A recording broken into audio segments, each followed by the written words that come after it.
This video is being shown to you under Section 107 of the Copyright Act of 1976. Allowances is made for fair use for purposes such as criticism, comment, news reporting, education, and research. Fair use is permitted by copyright statute that might otherwise be infringing. Smash that like button. Let's go.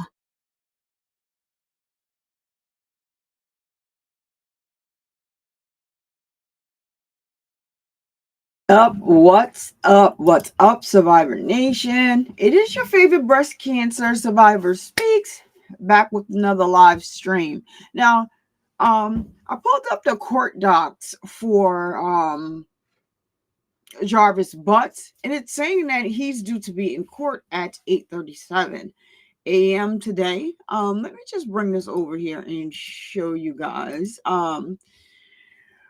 what I'm looking at. I don't see anyone going live, in regard to the court case. So I'm trying to keep my eyes to the street. JT, good morning, JT. I did you send me some more email or Instagram?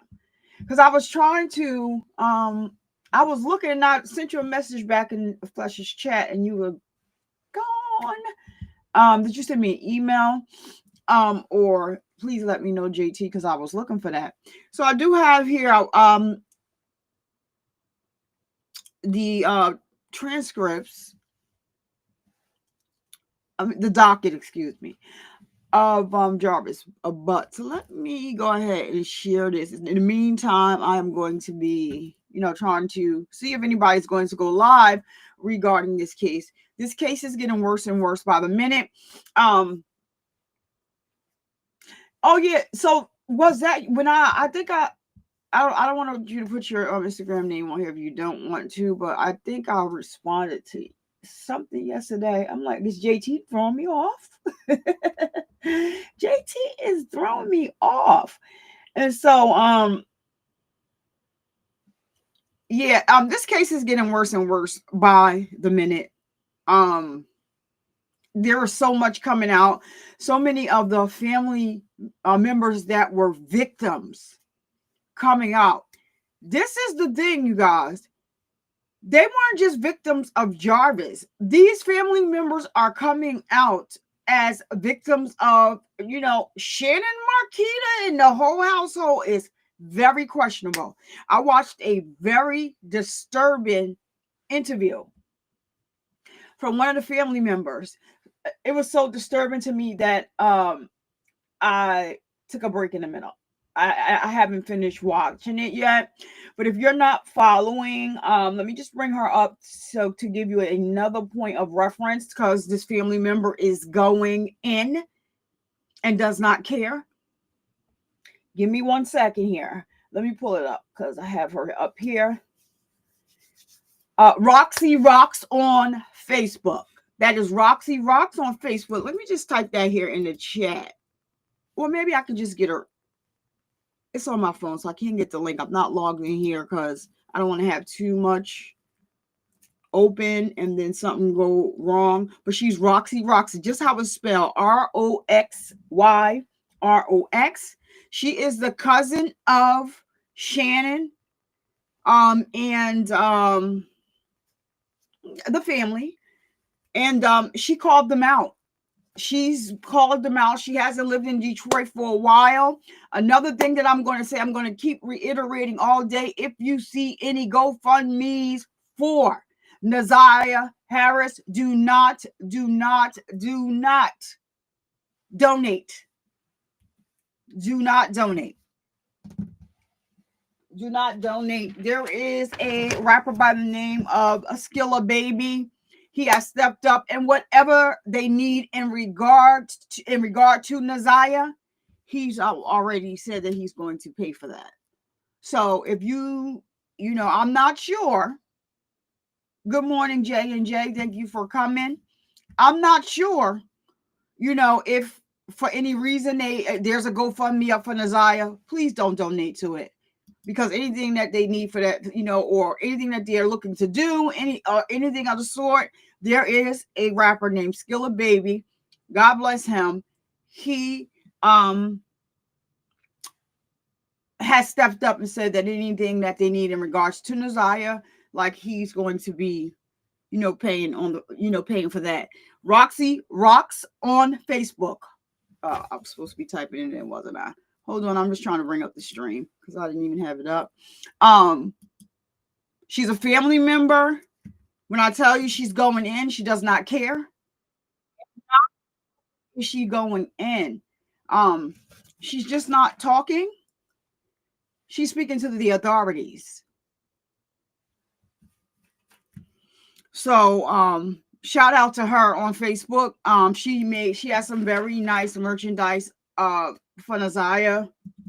And I was over there on her Facebook yesterday, just looking at everything, taking in everything that she has been doing. Yes, ma'am. Hold on, let me. I'm gonna get her link later. JT, I'm sorry, JT. I'm about to call you JC. You may be a billionaire one day. JT, if you do see anything, please let me know. I know you sent me the thing about okay, did you send me the article about the remains that they found? I don't think if they are related to Naziah, I don't think that they've said anything yet. And so I don't like to give false information. Another thing I want to say, I confirmed that because I was so bothered because I had never heard thank you, JT. I had never heard the story about the father. The only thing I knew was that he passed away. So I wasn't going to say anything negative about the father because from what I believe from the interview that I saw on TV was that he was kept away from Naziah. So it was confirmed that he signed over his parental rights to Naziah because he did not want his wife to find out. It has been confirmed by numerous, people. And someone even showed a video of him saying that. So I'm not going to say anything bad to him. He's already bad about him. He's already deceased, but he did fail her also in a big way. Sign over your rights, I don't think relieves you of anything, especially if it was a child you had on the outside. And just to, what is the word I'm looking for? Not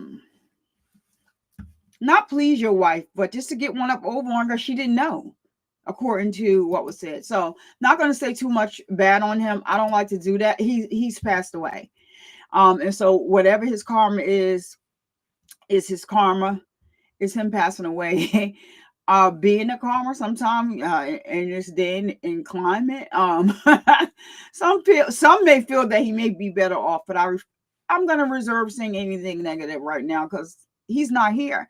What is important is that the stories that are coming out about all these children, this dates back so far. Naziah is not the oldest victim. There is a very disturbing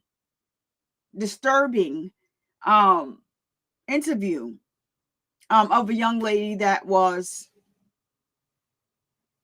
essayed in that household.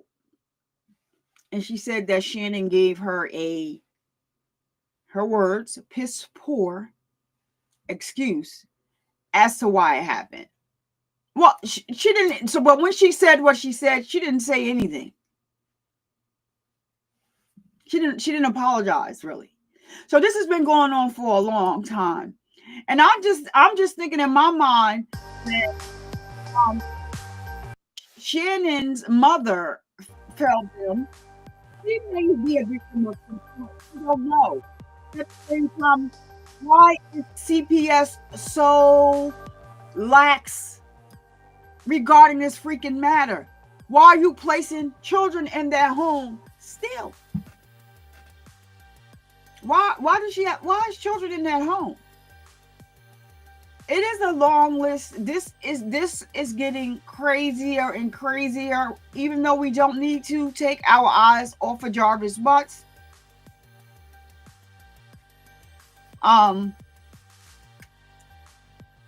They need to get over here and get the grandmother, the aunts.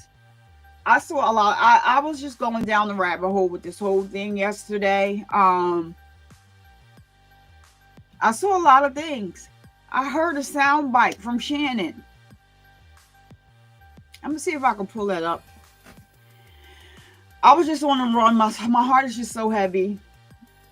My heart is so heavy, and so I'm so consumed and wrapped up in this thing. And I'm glad to see that the world is consumed and wrapped up in this case as well, because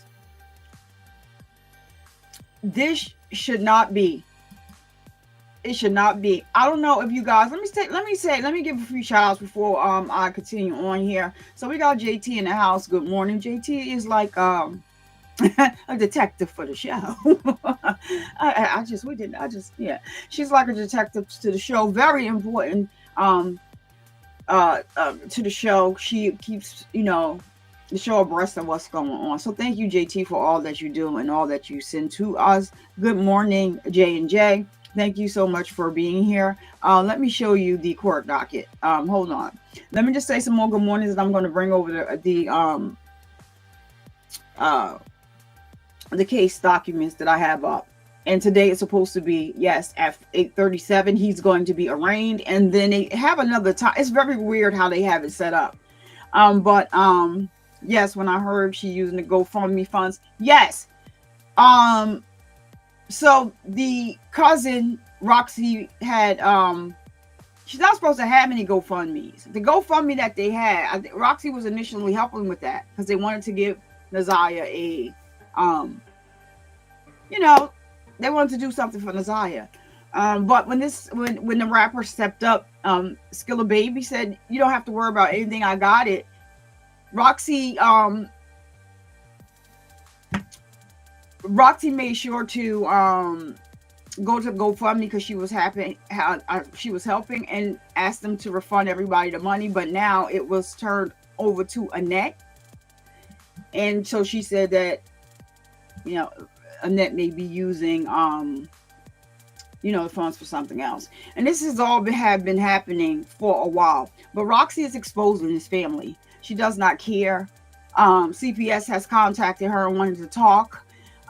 She's a lot of information. Just go on Roxy Rocks. It goes all the way back to when she first found out that Naziah was missing. She does have some beautiful things over there that she created, in regard to Naziah. And I think that we should start also, so especially when the trial starts, just wearing purple. It's the color that, it's for domestic violence, but it's also the color that they were requesting, to wear. Roxy is requesting to wear, was requesting people to wear for Naziah in her honor. So, okay. Dana Shirley Queen said the remains were of an 8-year-old boy. Wow. Thank you so much for that, Dana Shirley Queen. We do appreciate you over here. In life with Leah, everyone around her felt her. Everyone around her felt her, and that's just that. What time does the trial start? So it's not a trial, guys. It's the arraignment. Let me bring it up over here. Hold on one second, so you guys can see exactly what I have here.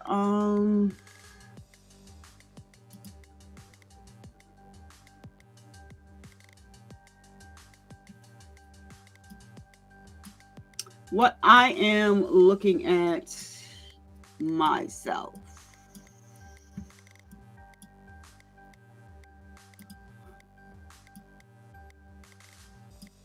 And I hope that this is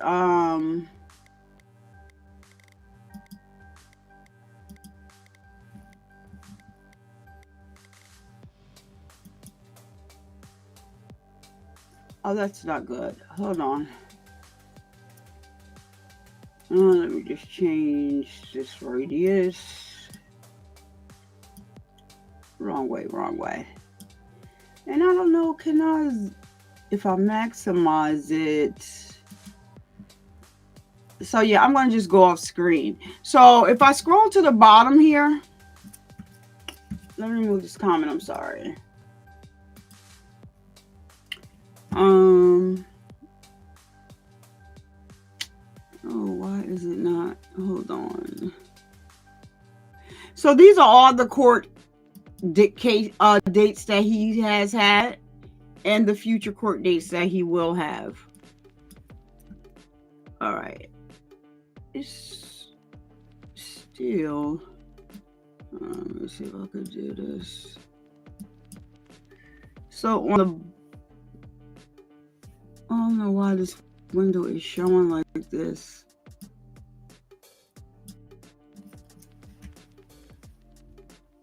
See, oh, let me move the scroller. That's what's going on. That's who I'm talking about, Sherry, right? You're exactly, that's what I was just talking about that. Now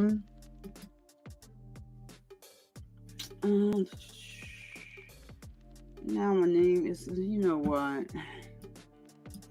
I was just talking about that. Let me go back over here. I'm just going to bring a comment up here. Sherry White. Allegedly, she watches the Michael D podcast, and the niece, Sierra, that used to live with them, speaking out, her and Roxy. You should watch it. So that's Sherry. I was just telling them about that. I watched most of it, and then I watched up to the part. I had to take a break from it. I feel so bad for this young lady. Was taking advantage in a home. But notice, Sherry, how she said she was taken advantage by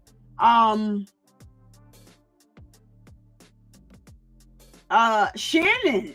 She mentioned Shannon. She didn't mention the other women yet up to the part that I'm at.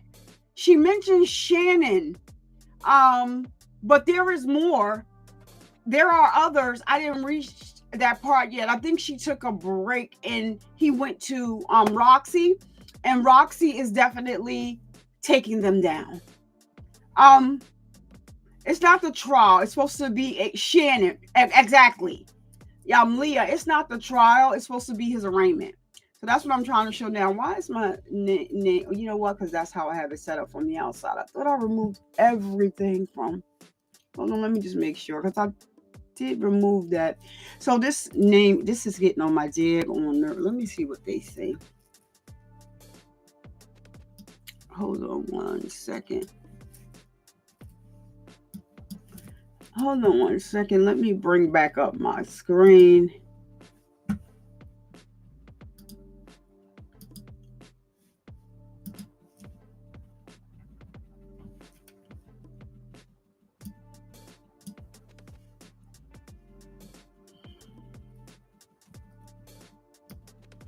Let me see if y'all see that name. Oh yeah, the name is covering it on the bottom. God dag on it. So on the bottom down here with my name, and I cannot move it. If I leave out, it's going to, I believe it should kick me out of the stream. Maybe if I do. Why? Okay. I'm going to remove this. Hold on. This damn thing is getting on my nerve. Okay, captions. Let me see. Do I have? Yeah, I don't even have anything. Let me see if I can remove the name here.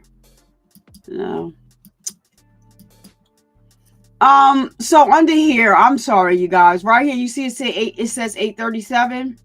That is the that's supposed to be the court for his arraignment today. The date is 1/17. Yesterday they just filed something. I know what I'm gonna do. Hold on, y'all. But then I won't be able to scroll. That's why I didn't do it that way. But I want you guys to see it for yourself, to see what I see. And hold on, let me just, I'm gonna have to just do it this way.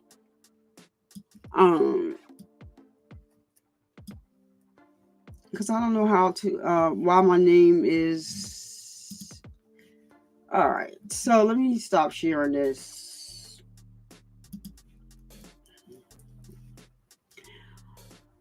Let me bring that up. All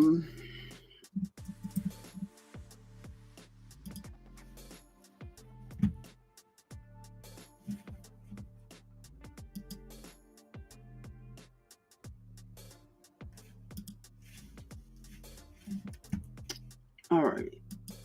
So let me just share this document and I'll show it to you.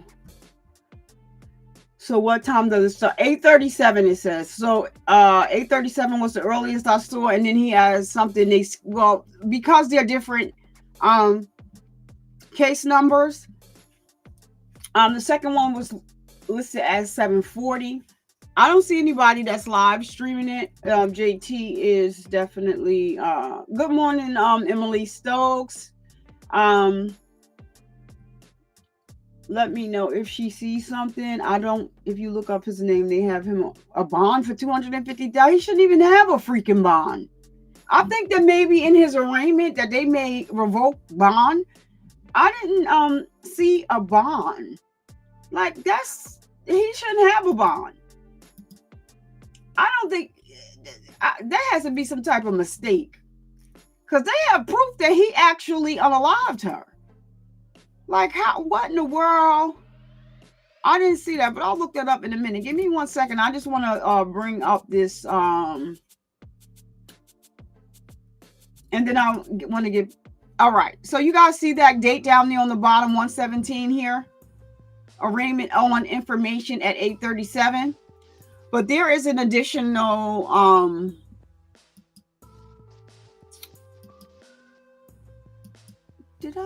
hopefully I did not close out the whole thing. Oh, goodness. Okay, so this one is at 8:37, and then there's another charge that he's supposed to be arraigned on, and it's supposed to start at 8:40. However, when I'm looking at, I'm on the Detroit. I don't see law and crime. I don't see any of them that have the live coming up. Court TV. Everywhere. I even went to the Detroit website to see they have a list of the judges, and he's going before the judicial officer Nicholas J. Hathaway. So that's who he's going in front of, and that's for all of his cases. So he has about 4, but I am not seeing anybody that's going live, and that's why I'm here. I'm like, oh my goodness, we saying 9:30. They're on Eastern Standard Time. This is Eastern Standard Time, so it's now 9 o'clock. I don't see anybody that has anything that's live. So Asia Jones, it's not trial. It is it's not trial. What it is I don't know. Yeah, I'm trying to get the screen together. Okay. So it's not trial. What it is he's having an arraignment. So they'll at an arraignment, they normally read the charges and a whole bunch of other stuff. So you'll get updated on the case. They may set a trial date, they may not. So the first thing we did was they had a preliminary hearing. That was to confirm whether or not they had enough evidence to send this to trial. So we know that Judge Aaliyah Sabri, shout out to her. My hat goes out. I take my hat off to her. She is a wonderful woman. I created a video about her and her background and her credentials, and awesome person. So she said, oh, we definitely have enough evidence to go to trial. So now he has to be arraigned, which is what we are trying to catch for today, to see if they're going to do that live. Normally arraignment is really, really quick. It's not anything that's long and drawn out like the preliminary hearing was. It's just a reading of the charges, and normally they give like information on for what's next. I don't see anything. I don't see anything. JT. So I don't see anything as of yet. As soon as I see, I'm jumping right in and bringing it over. So that's what we're here for. But in the meantime, there is nothing right now. I trust me. I was up. Oh man, I went to bed at the wee hours of the morning, like a little bit. Well, but it was late, JT. I was over there, and while I'm over there, I'm doing other things or whatever. Eyes have closed. I posted something. I had to repost it. It was a mess, but there is not anything. So One Nation, what's up? Thank you. Good morning. Thank you for coming. Laugh. What's up? What's up? I love you. And JT, you gotta love JT. JT says that they are hiding this creep. He can't hide. But what they need to be doing is, while they're arraigning him, I hope that they don't have any children in their home. Because this young lady, when I tell you, I'm gonna bring that back up because I was gonna look him up. He has interviewed. He interviewed Naziah's father. He interviewed Naziah's mother. He interviewed Roxy. Follow Roxy Rocks on Facebook. She's a family member of theirs, and she says she is bringing them down. Period. She's out here. She has been advocating and speaking. I want to say that it's a sad day. Not only did everybody else fail them, I just want people to know. I would like for people to know that not all of the family are pieces of trash. They reported seeing Jarvis having inappropriate interaction with these minors. They reported him approaching these minors. They even called Shannon, her mother, Marquita, the sister. I have mixed... Marquita, the sister, have mixed emotions about that, right? Her child's father is speaking out on Instagram. His daughter is the one, the minor that testified in this case. His daughter is the one that said, and it's Marquita's daughter.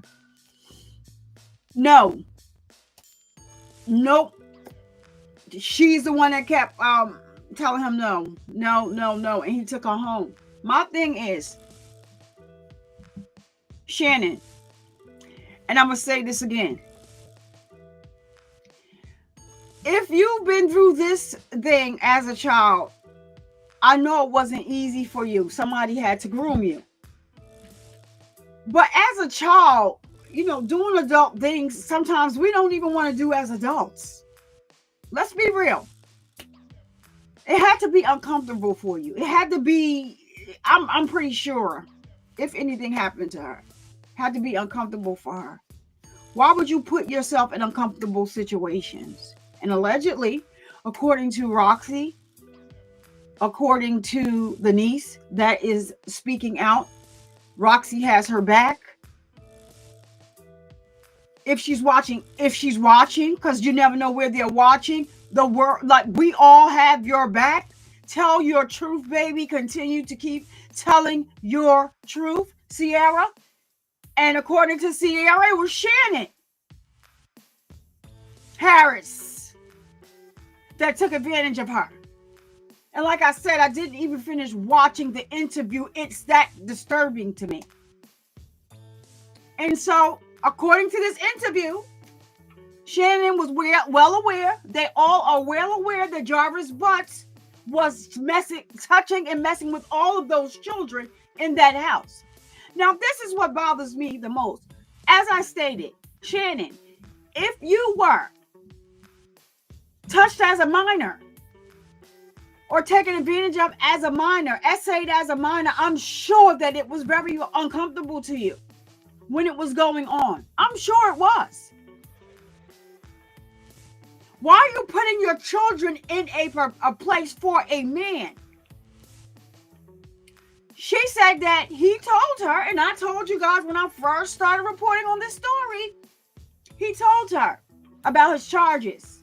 He had did 10 years for essaying a 13-year-old.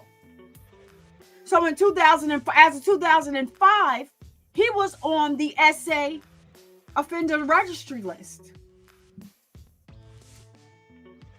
January 9th, January 8th, because I didn't look as of then, but I'm going to check now.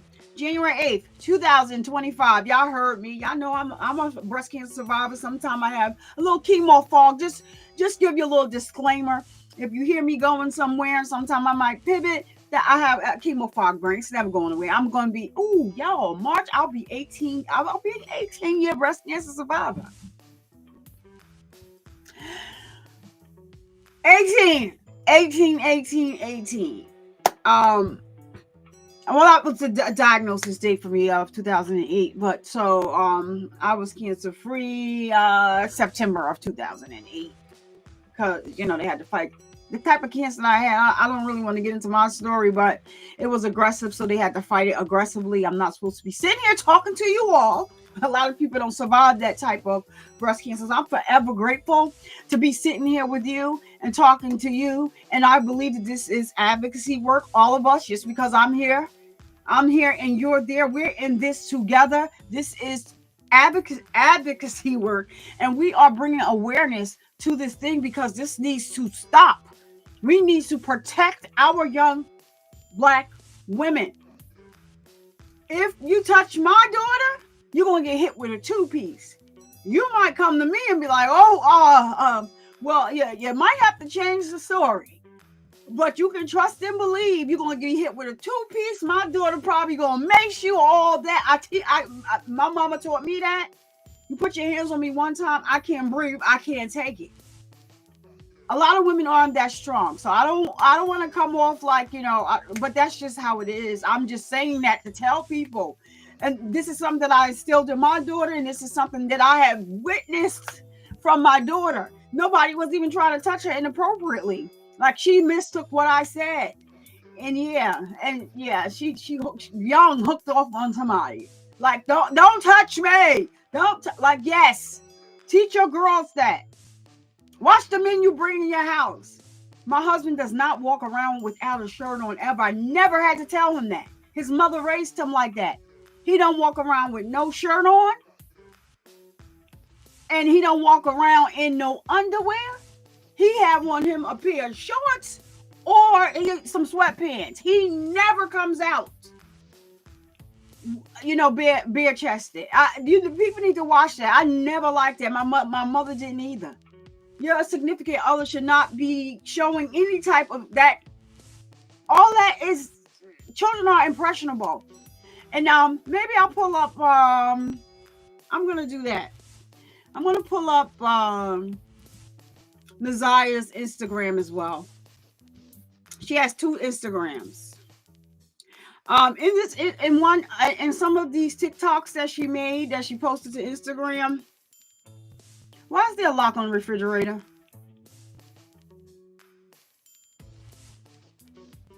Why is there a lock on the refrigerator? Not even just a lock. Why is chains and a lock on the refrigerator?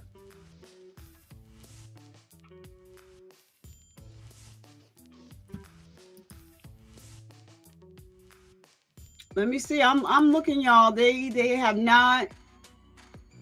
Let me check the courts first before we go into anything else. So I'm on the Detroit because they are the ones that cover this. I don't know. Lauren Crime did not cover this. I'm gonna reach out to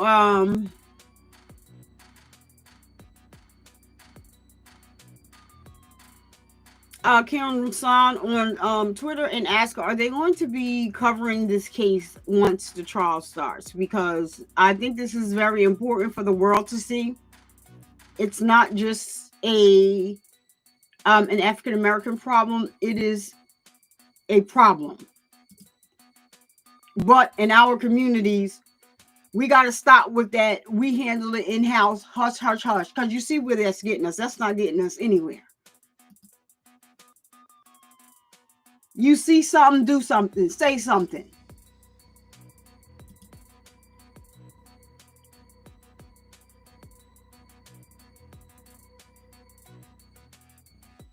Yeah, I'm not showing anything as of yet.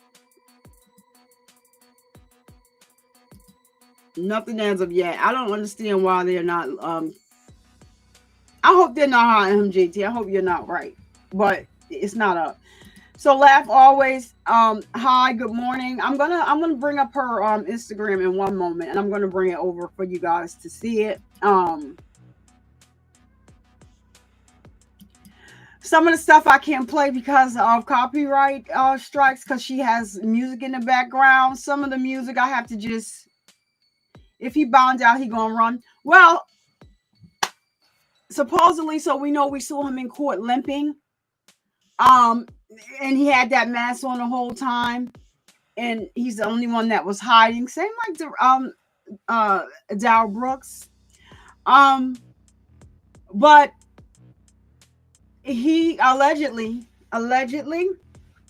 he was beaten in jail. Men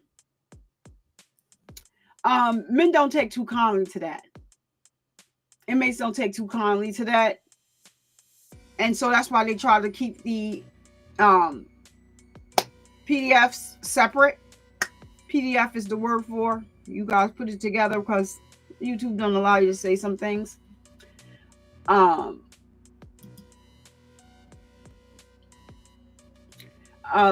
So yeah, he has been. Yeah, he has been. Yeah, they done tagged him. I hope. And I'm really not that type of person to wish bad on people. And maybe I should just let God continue to handle his karma. Or maybe I should just let our karma continue to handle him.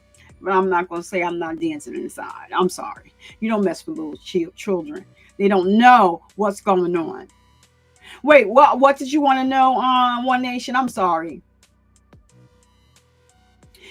I want y'all to know that they arrested him for this, not for Naziah. So to the pitiful grandmother that waited.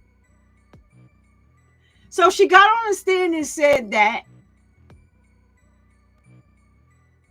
she had went to get the other children from school, and when she came home, she realized that Naziah wasn't. Well, she was told that Naziah wasn't home. So she went back up to the school, and the school told her, "Don't worry about it. They will call her." So they will call the police.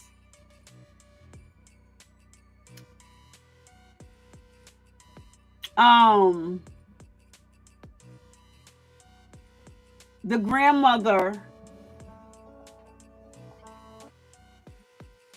she ain't went up to no school. None of that.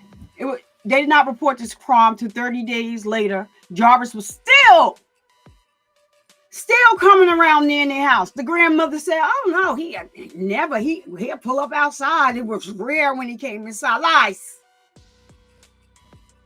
Lies. You lying sack of lies.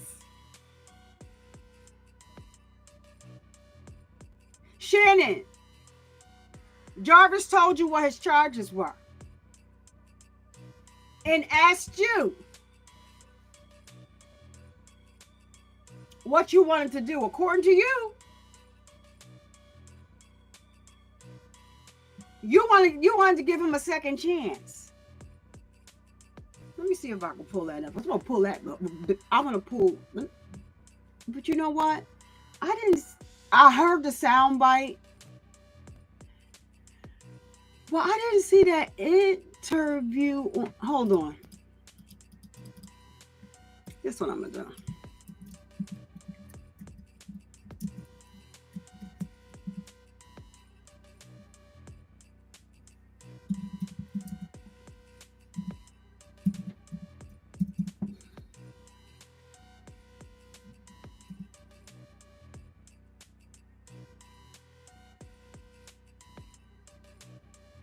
because it should be in my history. But I'm trying to find it from somewhere. I don't want nobody to, people will strike your channel for, even if you give them credit, they will strike you. I don't want to do that. But I was so bothered. And they asked her, why did you give him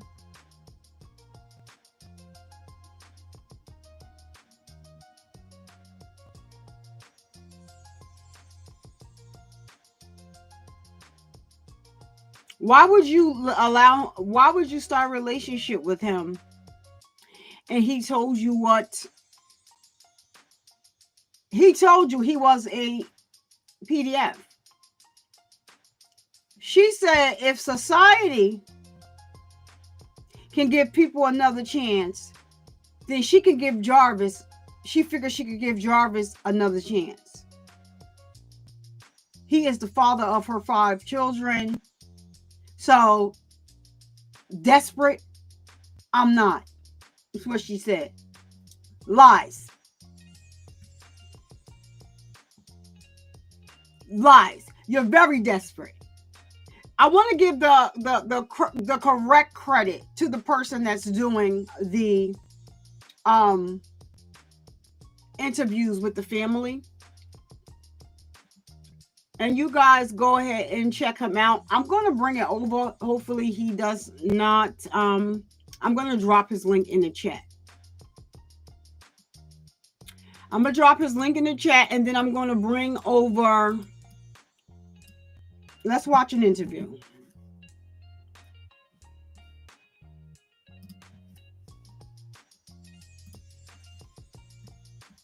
I'm going to bring over an interview here. And shout out to him because he's doing a wonderful job getting the family on, talking to them, spreading awareness and everything like that. Let me just see who's in the chat first, and then I'm going to bring over the interview. I'll bring over the interview I was telling you guys about. First Best Gigi, hi, how are you? Shanari, Avante, how are you? So right now we don't have a court feed for Jarvis, so I'm keeping my eyes out. I have others that are looking as well. She does. Tawanda Bass, she does. Hello, Tawanda. She does need to be in jail. You're just speaking to. Good morning, Northern Dame. One Nation, I already spoke to you. Jason Hodges, what's up? Thank you so much for coming in. Man, I thought the trial was going to start this morning for sure. So Northern Dame, no. So what I had showed them that today he is due to be in court. He's going to be arraigned. So arraignment is when they read the charges out, what they decided to charge him with for the trial, like all of the stuff. They should have all those technicalities worked out in this arraignment, and they normally tell you sometimes if it's a trial date or not.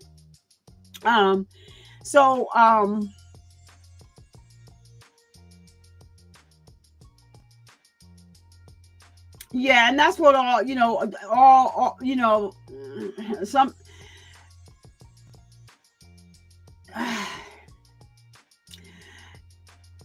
I don't know how long this has been going on in their family, but I can tell you that a lot of people in our culture is a thing where, and people make jokes about different cultures and different races when it relates to this thing, right? And it's not funny at all. It doesn't make a difference what color you are. So in our culture, it's a thing of what happens in the house stays in the house. When this is so wrong. This is so wrong. It is wrong. And you'll have the people out here in the front screaming and hollering about, this person did this and this person did. And in the meantime, in your house, it's going on. And what blows my mind about Shannon and Marquita, those are the 2 twins. Let me show you who they are. Hold on a minute. Can bring them right up for you. These are the Michelin twins over here. And yes, y'all, that's the mama. I was saying the sister yesterday. I didn't have the bottom part of the picture, but I did a little work. And up there you have them. The Michelin twins, Marquita and Shannon. And this is her over here. Her hair is going because I had to, I wanted her face to be clear, and it took the hair off, and I don't care. We saw her in the courtroom. Her hair done grew from what it was here. She got hair on here in this picture with her sister, the twins. Okay. And so my thing is, at this point, at this time, this man, look at his face. Look how he's standing there like, I really want to take this picture, but I don't. When you see how beautiful she was, this girl, you can tell that she was such a baby in the face. He doesn't care. He likes some 1-80 crippling crazy. And that's just my take on things. And that's what I'm sticking with. But yeah, that's what he likes. Naomi West, good morning. What's up? I agree. You got 5 girls. Never did my husband do that either. No, men should be walking around with their shirts off and all that. Like I said, my husband, I didn't have to tell him that. That's the way his mother raised him. Another thing, before you get with these men, please check out their relationship with their mother. They don't care nothing about their mama. You think they're gonna change for you? I doubt it. I always tell people that. All right. JT said good morning to Jason. I just want anybody that's here that I did not speak to this morning. What's up? Hi, Jade 95006. That's what I was thinking. Like, so he may have a bond on one charge, and the other charges are non-bondable. At an arraignment, they also talk about bail. So he's on. I'm gonna look into that. I'm wondering what charge he has a $250,000 bond on, because he was arrested for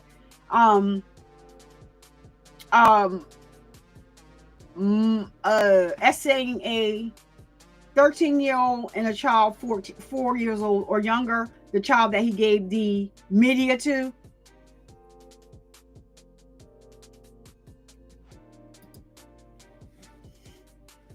Garisha Bates, good morning. Murtox, good morning. Heather, good morning. It's not trial, it's an arraignment. Right, you're correct. It's an arraignment. But a lot of times the arraignments, they do have them on live stream, especially with a case like this that the world is interested in. And so a lot of times they do live stream. So I was hoping, but it's not coming up. So I'm going to trial likely will be 6 months or longer out, probably.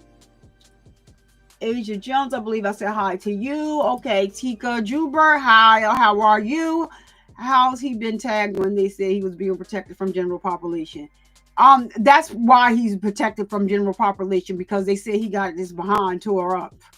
That's why he's limping into the courtroom. And you can trust and believe. Let me tell you something.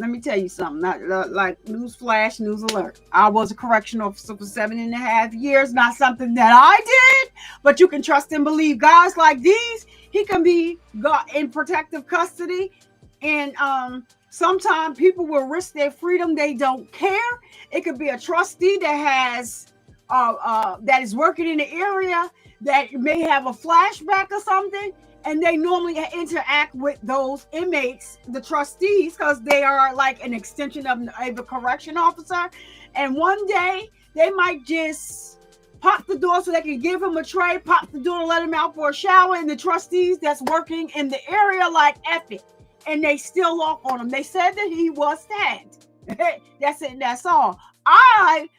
Behind the mask, you can see a little bruising, and he was limping in the court every day. I'm like, okay, is he hobbling in there for what I would like him to be hobbling in there for? And so that's what they said it was. So he can get touched. It don't make a difference whether he is in protective custody or not. If the inmates want to get to him, they will get to him. Now, I'm not saying all inmates is going to be able to come out from all other play. Yeah, they will set up a play and they will tag that ass. And that's how that goes. That's how that goes. He is the most hated type of prisoner in the jail. It wouldn't be me, but you better hope some of them officers don't tag him. So good morning, Brooklyn. Good morning. All right, I think I said good morning to everybody that I see in the chat. Oh no, Shanari, Avante. It's on 7 Mile Radio's podcast. That's right. I'm about to drop his link. So that you said you replayed it back, One Nation. Oh, hi, Universal Tea with Marie. Hi, ma'am. Good morning. Good morning. Good morning. Okay. So we got Vanessa Harris over here. Good morning. Good morning. Boom, boom. Almost skipped over you. It's me. Good morning.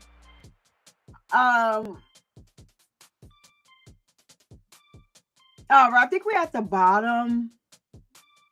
Exactly, Vanessa Harris. Thank you for that comment. Thank you. Just like he was plotting on them children, they're gonna be plotting on him. Let's do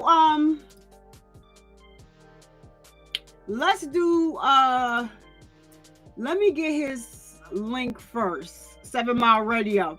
7 Mile Radio is doing an awesome job. I like to give people credit where credit is due. I'm going to drop his link. You guys sub up to him. Keep your eye out for what he has coming out. Also, we're going to watch an interview from his channel for educational purpose. I'm going to give my commentary on it.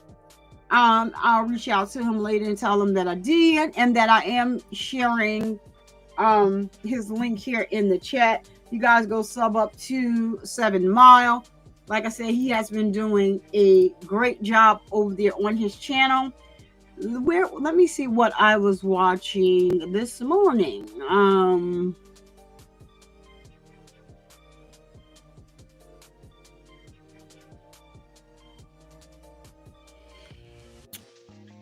All right, you guys. So I said hi to everybody. So what I'm going to do now is I am going to put up my trigger warning sign.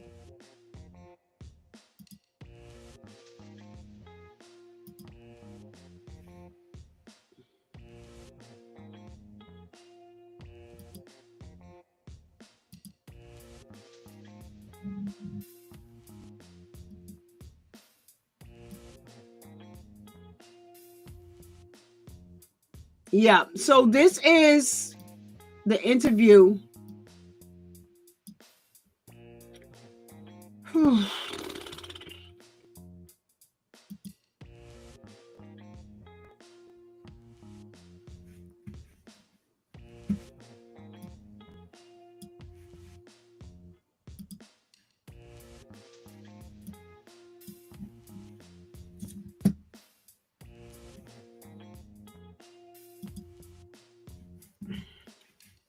All right, let me just share this over here.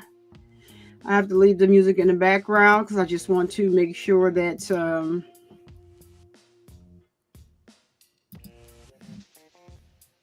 I'll just see if I can turn it down just a tad bit more.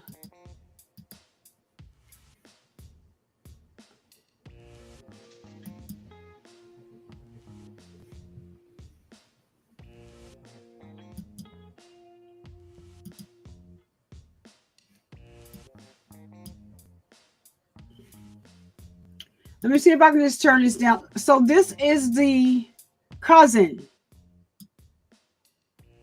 of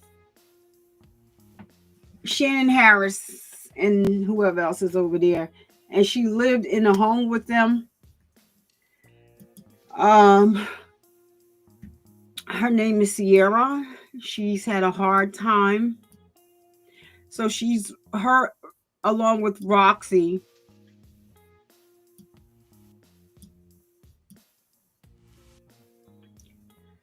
Roxy is working with her to get through, to help her through some of her trauma. If you're here, before we start looking at this, please hit the like. Please hit the like so this can get out into the algorithm. I appreciate you all for being here. We all thought that the arraignment may have been televised, but you know what I'm going to do is see if he should have been in court 8:30 this morning. I'm going to see if they update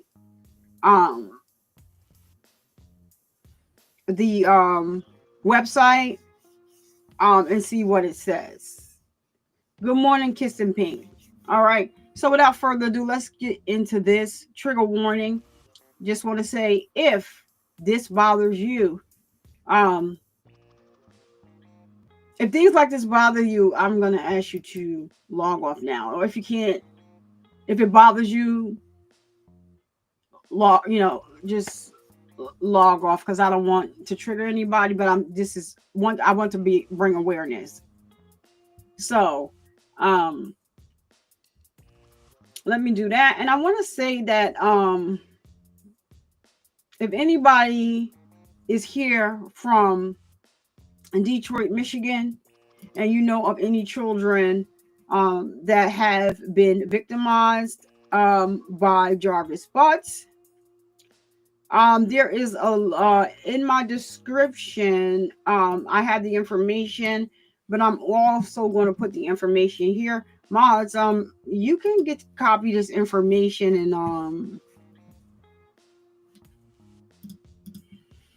and just share it in the chat. So if you have been victimized, Shamika Coleman, good morning. Victimized or know someone that has, or a child that has been victimized by Jarvis Butts, I dropped the information in the chat. Please contact the Detroit Police Department or contact Crime Stoppers at 1-800-SPEAK-UP or www.100speakup.org. And the link to that is in the description. Good morning, Michelle Barnes. Good morning, Vanessa Harris. I think you've been here. Okay, so yeah, let's go ahead and start this. And here we go. Who came here today to share her testimony of what went on in the house and her experiences with the family. How you doing, baby? How you doing? First and foremost, I just want to give my respects to Roxy, my cousin, for being my voice. At the end of the day, I wouldn't even be able to sit here and talk about this if it wasn't for Roxy. We had very multiple personal talks, and she's more than family to me. That's my sister. She was my voice, and she's Nazaya's voice. And at the end of the day, she encouraged me to let me know that it's okay. I got you. Through it all, I'm here. It shouldn't have took for my cousin to come back and be able to be the voice. But she was. And through that, I'm forever grateful. So with that being said, any backlash that y'all have to say about Roxy, keep it.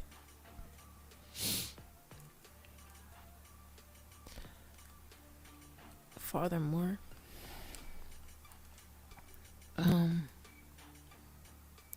it is hard talking about this, but at the end of the day, like I said, I have backbones, and they're there for me, so I'm able to talk about it. And I do wish I would have talked about it sooner. I did not know what was going on, but once again, close family members let me know that Kissing Pink said the likes ain't liking, y'all. Please hit the like button. Please hit the like. It's free. It's free. Thank you. the things that I thought happened to me, and it took me a long time actually, to recall what happened to me. I thought I used to dream about it. I have a therapist that I talk to, but I teach my kids to speak up. And the worst fear for you as a mother who has been touched or molested is for your kids to go through it and to suffer in it.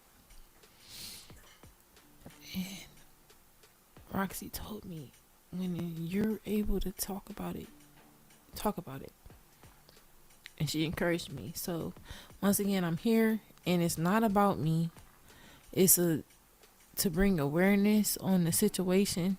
It's to bring awareness that Naziah case is real. It can happen with family and loved ones. It can happen with the ones that you trust the most.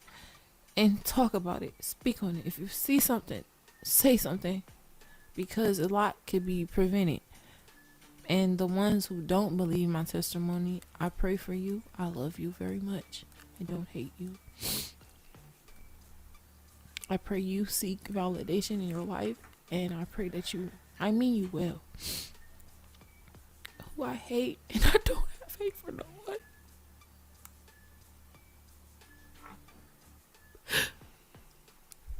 I hate you, Jarvis, because you stripped Naziah of her innocence.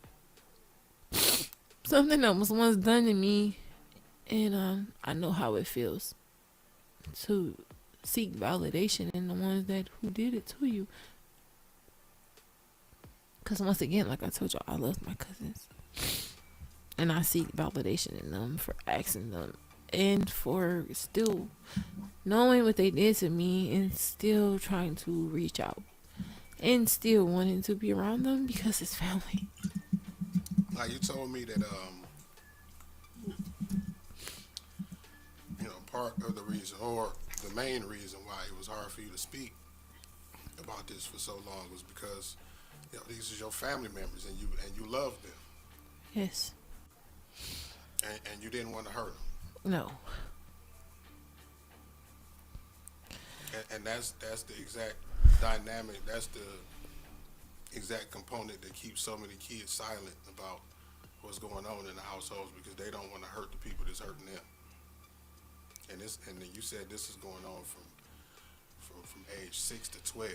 Yes, and I once again, both of my child fathers can even vouch, even close family members. A lot of people could. I went through a lot of things. It's not about me, and at the end of the day, both of my child fathers know that I'm not lying, because they even had to suffer from my trauma. And that's the truth be told, because I have 2 children. I have an 8-year-old and a 3-year-old. And I promise you, the trauma lives on. I don't play about where my kids go. I don't trust certain family members. That was part of what you said to me that first day that I met you. You said, Mark, that's why I never let my kids go over there, because my kids don't know half of my family, and I hate that. I love my cousin. I love Roxy, because I know it's a safe place. I know that there's nothing weird going on. I love my cousin Malik. I love Brianna. I love my auntie Kenya. I love my cousin Miguel. It's Roxy. Follow her on Facebook. Roxy on Facebook. So much to say. People had so much to badger about my auntie Kenya, but she was right. Now, what I do hate is that Kiki and Janelle is bickering with my cousin, because at the end of the day, you should be combining with her, because I'm not going to lie. Y'all had some, y'all shed a little light of something. I can't say y'all did as much, but y'all shed a little light. I heard multiple stories. I can at least credit Janelle. Okay. With all of the credit that everybody gives me, right? Janelle is the one that part. And if it wasn't for Janelle, but me. And that's what I'm saying. And as far as my sister, you know what I know, and I love you very much. I love you deep in my soul. You know that. But you should have spoke up for me, and I love you.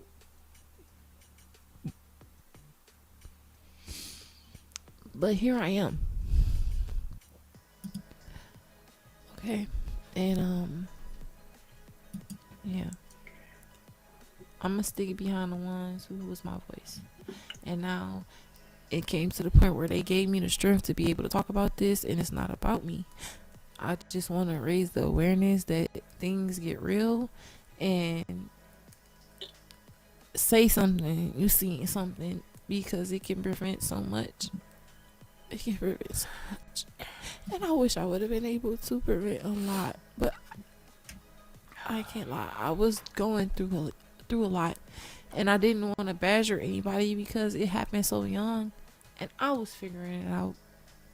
I was still trying to make sure that what I was thinking was not some made believe, And it's so sad to say that it took me years to realize what happened to me was not a lie. What happened to me was real. It was a dream. You said it was not a dream. You told me that as you got older, you thought back on I thought I was dreaming and it. you thought it was a dream Yep. that you was thinking about. Yes. They made everything that they even experienced me into a game. So all of the inappropriate experiences that they had with you, it was Yes. they cloaked it in the form of a game that they was playing with you, and you told me that they was actually teaching you. Yes. How to perform oral things. Honestly, and I hate to say it, I've been through a couple of relationships with females, and I do feel like they are the reasons why I am bisexual. I'm sorry.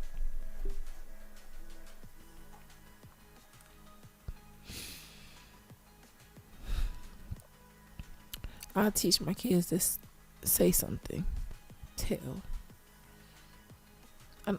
Tell mommy. So it did take a minute, and I did not know what was going on in the household until certain family members, close ones, was bringing it to my attention that it was going on. And that's what I felt the need to try to take some type of action. And Roxy was the main one who was encouraging me, wherever way you want to take it, cuz I'm there for you. So I spoke up, and I'm ready for whatever is to come with that, because if a lot of more of us would have said something, or just even had the courage to bring it up, it would have furthered a little bit. I lost my mom in 2017, and from that I kind of drowned myself in alcohol. I placed myself around people who didn't mean me well. I tried suicide.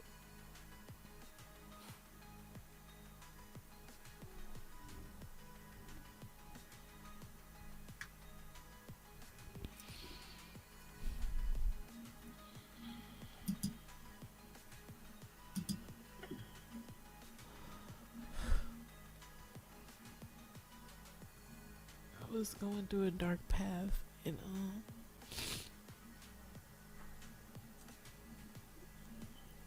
it took me a minute to get back on my feet, to be there mentally for my daughter. And through that, I realized my kids is all I have. So if I didn't do nothing right, it was to do right by them, because they didn't ask to be here. And I knew then I had to cut a lot of things out. So I just wish I would have been able to help more. That's what I'm saying. I wish I would have been able to be there. I wish I would have been able to take action. I wish I would have still been around. But I was fighting my own demons, and I stayed away from Shannon. I stayed away from Marquita. I stayed away from them because I knew they projected onto me, and I didn't want my kids to even experience that. So she said both of them. You told me when we first talked that she apologized, right? You talked to me when I was talking to you earlier. Yeah. You said that it was a half-ass apology. Like what exactly could have been said to apologize after what kind of apology, or what did she say to you? I feel like Speak back up a little bit from I feel like we had like a half-ass, like it was around, I don't want to say 20, I might have the years wrong, but I know it was around Thanksgiving, and I don't know if it was around 2022 or 2023, whatever year that my sister came back to visit. We went over her house. We went over her house, and it just was like a half-ass apology, basically. We talked about it a little bit in a way, and I was telling her how I was caught doing certain things. And it just was like, how are you, cuz? I'm here for you. But it was never really an apology.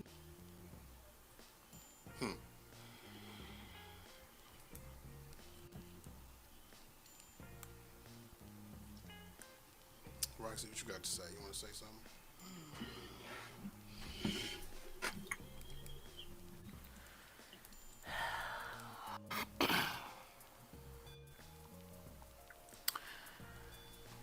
I am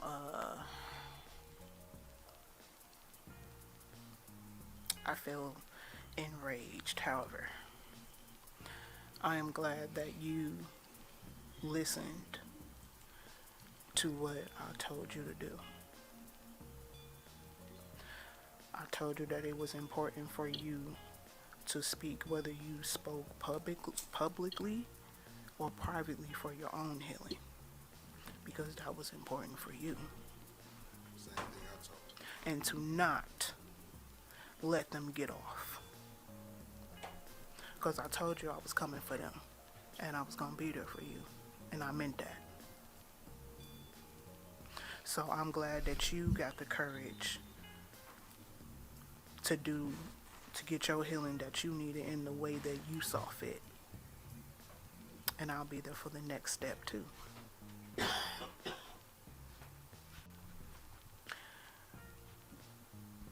This is one of the reasons why I have been pushing for any women, not just family members, that if anybody has violated you in any way, to speak up. It's not easy, but when you don't, and you don't get it off of your chest, you don't get it off your heart, you do things that Sierra just described. It turns you into Suicidal a person that you don't wanna ideation, be. turn into alcohol, and a slew of other things. So when you think that you dealing with it because you didn't put it so far back in your head, it's not dealt with. So whether you have a person to support you or not, you gotta find a way to get it off of you, because when you think that you're not thinking about it and you just store it, that box can always be unlocked.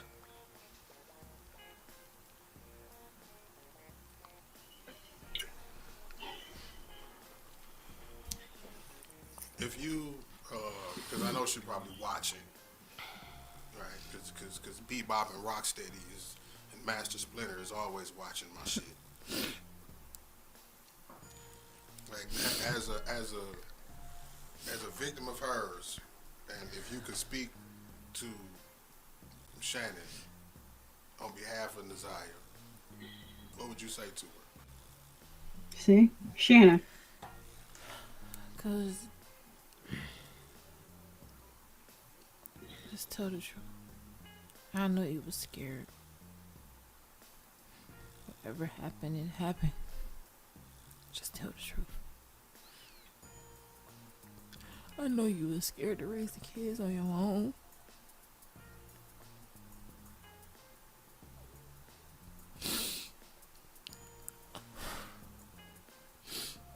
I know you was once a victim, but at this point, tell the truth. Tell the truth. And she hasn't. I hate it got to this point. I wish you would have got help. I wish you would have got help. They failed you.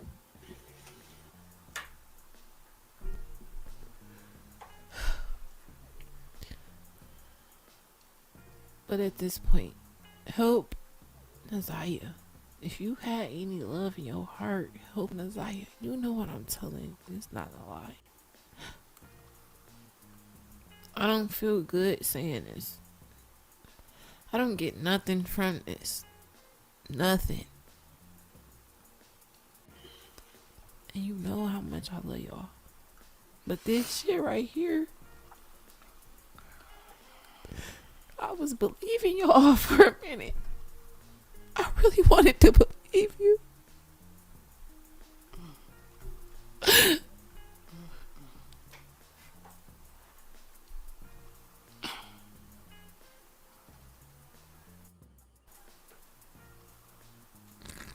And he said, Lord, he's standing right.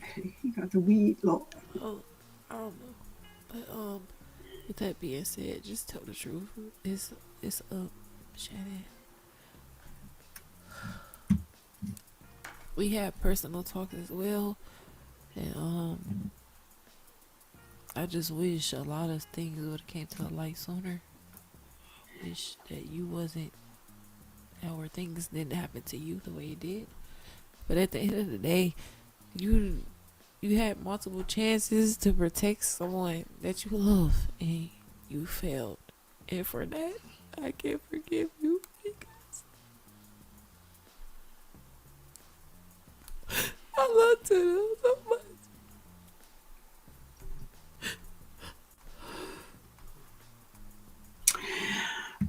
I stopped being around because of the things that happened to me.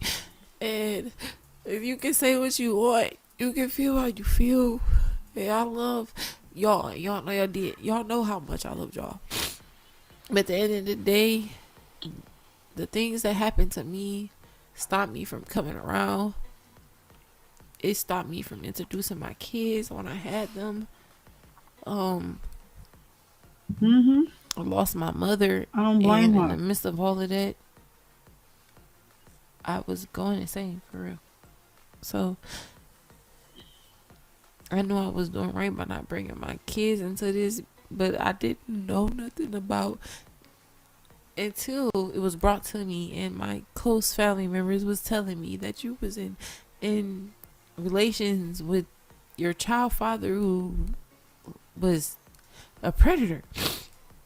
At the end of the day, you knew what he was doing, and you allowed things to go on.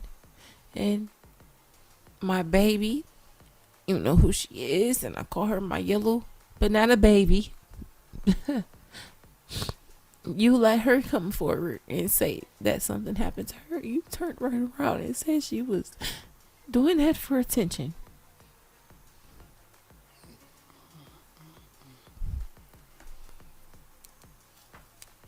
A very close one to me stopped talking to you because of it. You told me that a family member that shall remain nameless, right? You came to them and told them about what was going on with you, and they held the same narrative that a lot of people are saying about Naziah, like, oh, you're fast, and blamed you for what it is. A family member that shall remain nameless. And that's a whole nother story, because at the end of the day, this is once again sibling. And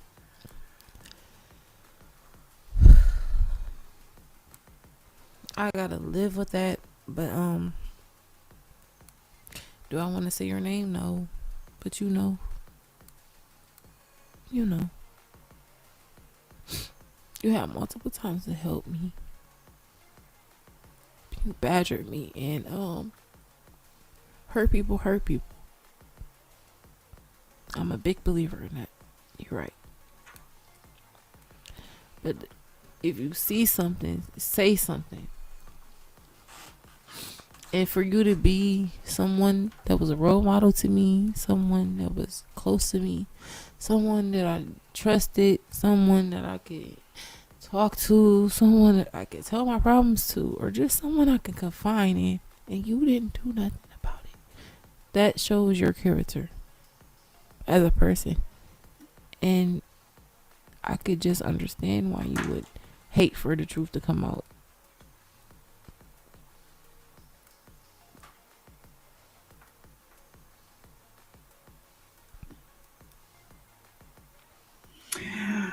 It's multiple times that I got caught doing something that was not appropriate, and I can't explain it, but I know that it was taught.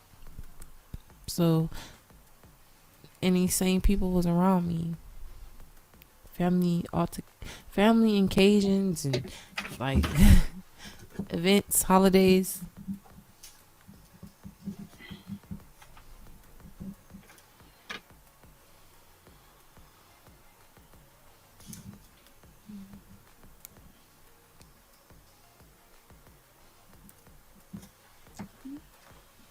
Man, So y'all, this is heavy, shit and like this I'm gonna, yeah, I don't want to snipe my chat and my video, but shout out to 7 Mile Radio. Everybody here, please go sub up to 7 Mile Radio. Yeah, and I'm gonna be reaching out to him just to let him know that I did share his, because I shared something of his the other day. He didn't bother. That's kind of heavy, but that is the Sierra. She is a victim of Shannon Harris, and I want to say she was talking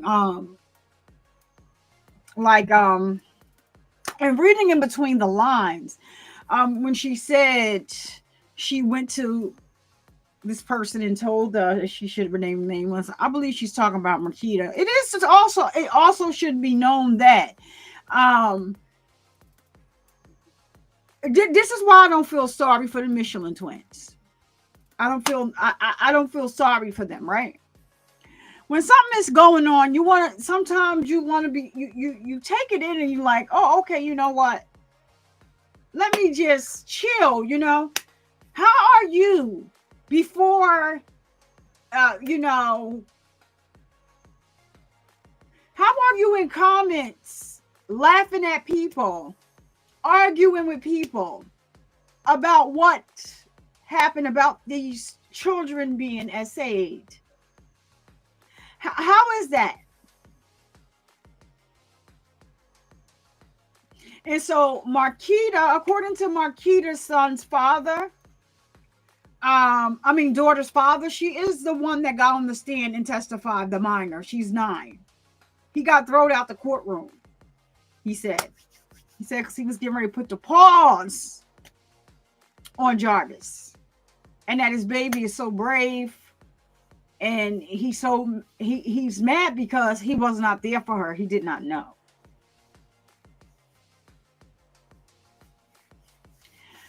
I was getting ready to say something, but I'm going to leave it at that. I'm going to just leave it right there because Marquita is not innocent. The mama in the middle is not innocent. She knows that all this is going on. And I don't know what the hell is wrong with CPS. Why does this woman still get to have foster children in her home? Why?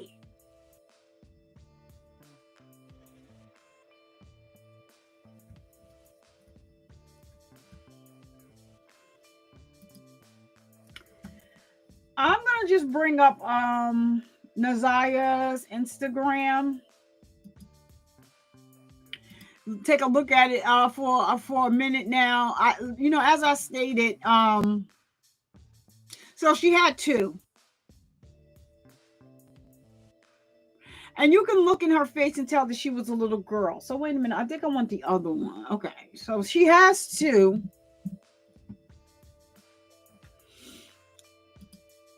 She loved to dance. You could tell from her Instagram.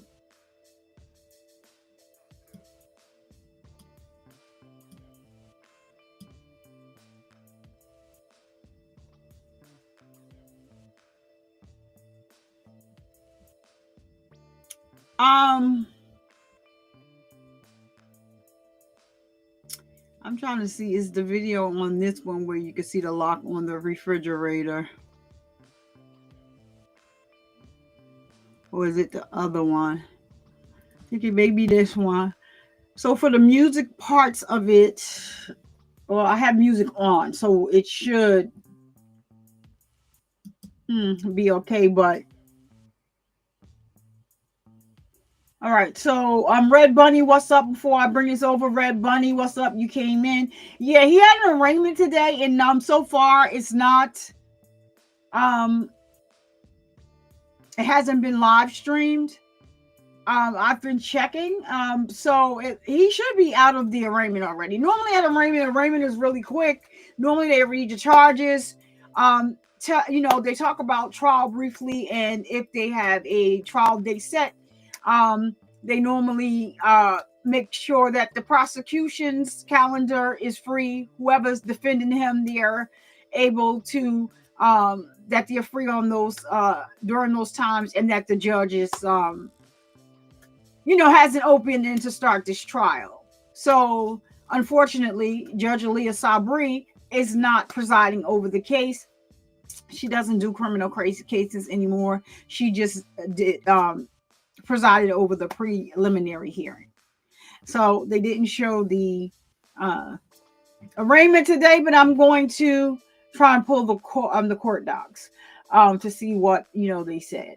So that man is a narcissist and preyed on little girls. So please, women, be aware if you are in a relationship with a narcissist and they have a rotation of men, also sleeps with men, have a history of SA.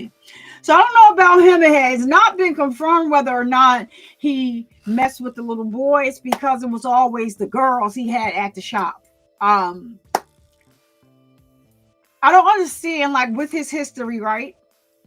If he say, I'm going to take them to the store, he doesn't take them to the store. He takes them to his shops to do what he did with them.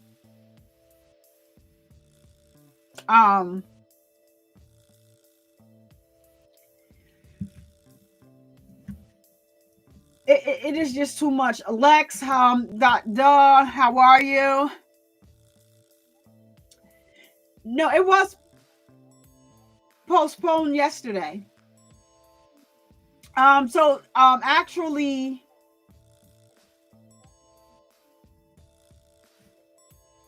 hold on. I thought it was playing. I'm like, wait a minute, my hands up for my trouble. It wasn't so it was postponed yesterday. They should have had the arraignment was supposed to be today. So according to the court docs, let me go back over here and let me see what it is saying. Give me 1 minute to see if they made any updates to the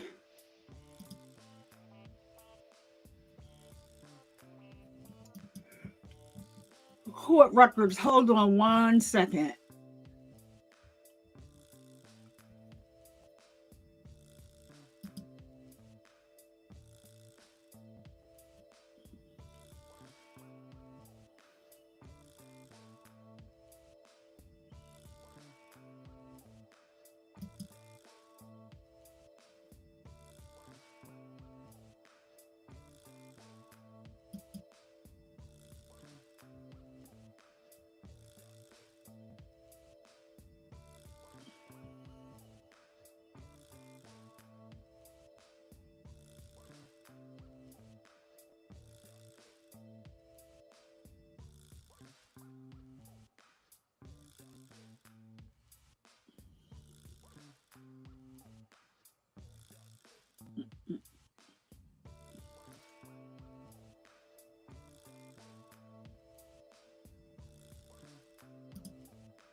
Sometimes they update stuff quick, sometimes they don't.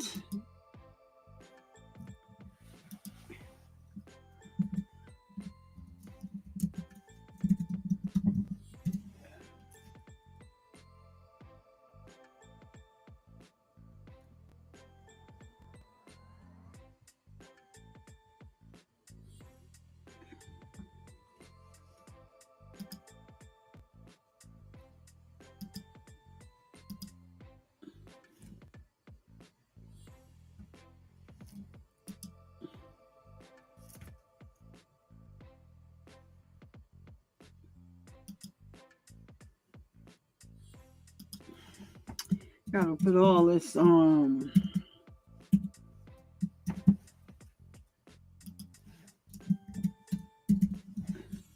information in here.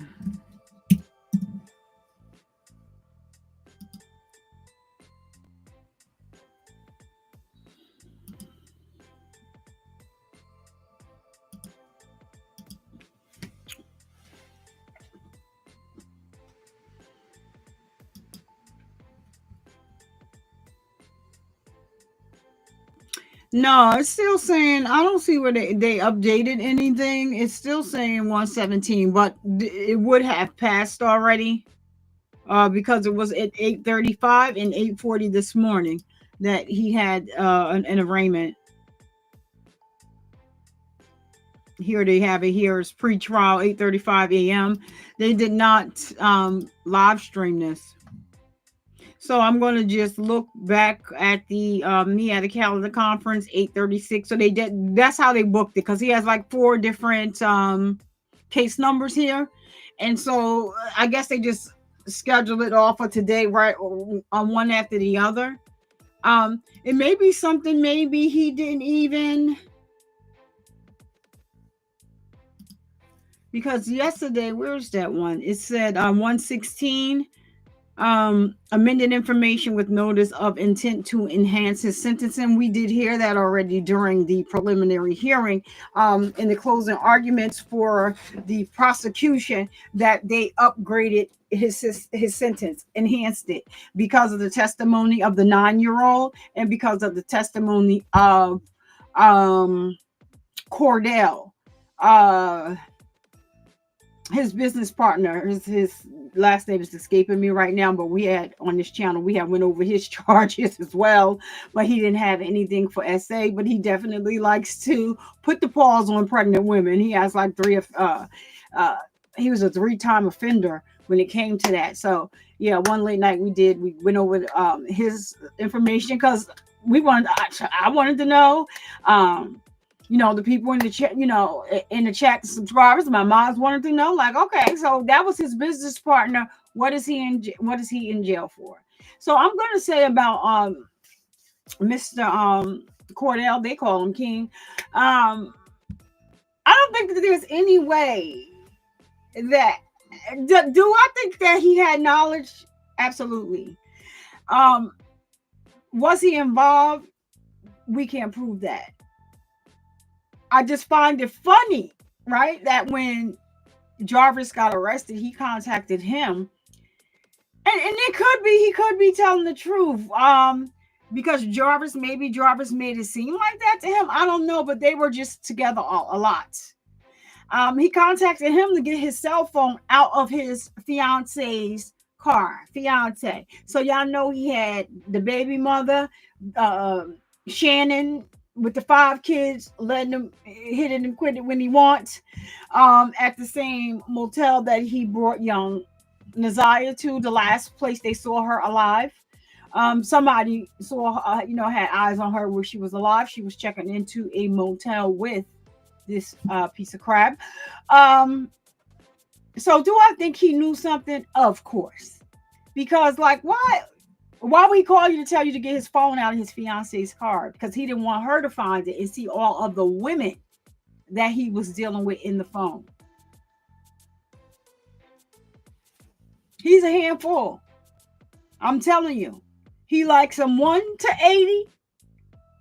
Crippling crazy. That's just what, my thoughts. He literally was dealing with a lot of women. You can't deal with these children. These children can't consent. You groomed them. And the other 13-year-old is supposed to be one of his children, his other children. So I think, yeah, Julia, I think he knew. I think he knew. You were, why would he call on you? No, he wanted you to get that phone because he didn't want the police to get that phone, because he knew them nasty text messages between him and Naziah was in there. And we're not blaming Isaiah for anything. She is an innocent victim in this case. So, if we ever decide to go over those text messages again, it was really hard to like hear on the, she's the victim. This is what he did. This is how he groomed her.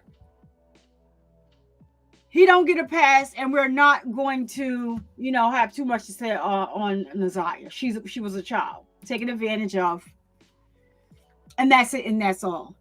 And the grown people sat around in her family and felt her. They felt her. Her mother's addicted. You can tell. But for some strange reason,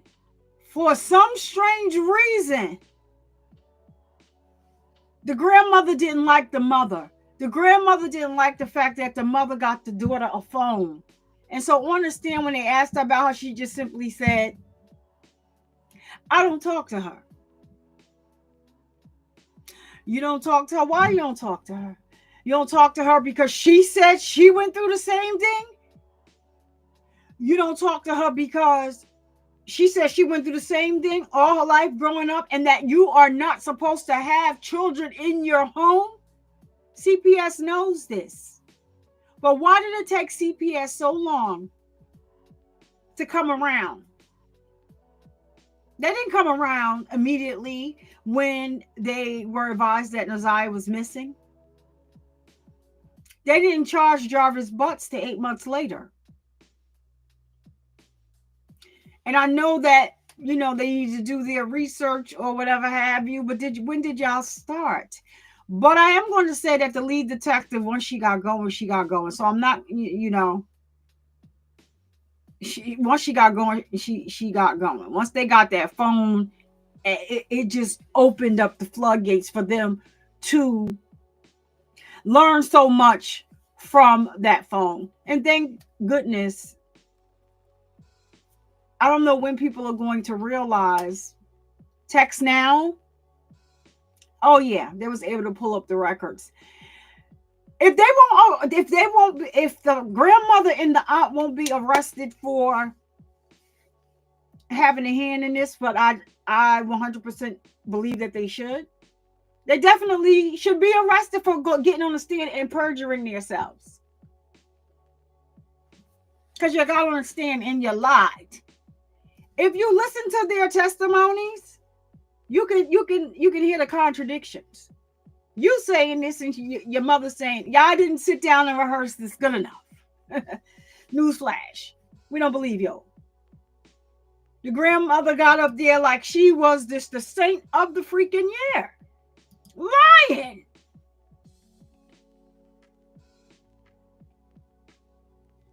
No. Oh, so Naziah, when I bought her that tablet, let me see, in December of, but she can only use it through the Wi-Fi. What is the Wi-Fi? Now, I went to Jamaica. They called it the Wi-Fi in Jamaica. But it's still like Wi-Fi. What is the Wi-Fi? Well, isn't it true that Naziah had some issues with, because she was just a sweet girl. She was such a sweet girl. But isn't it true that she had some issues with some, with a girl at school or something? She had some consultations. So is a consultation. Confrontation, ma'am? You so busy, got this whole thing going on. And she had her first child at 11.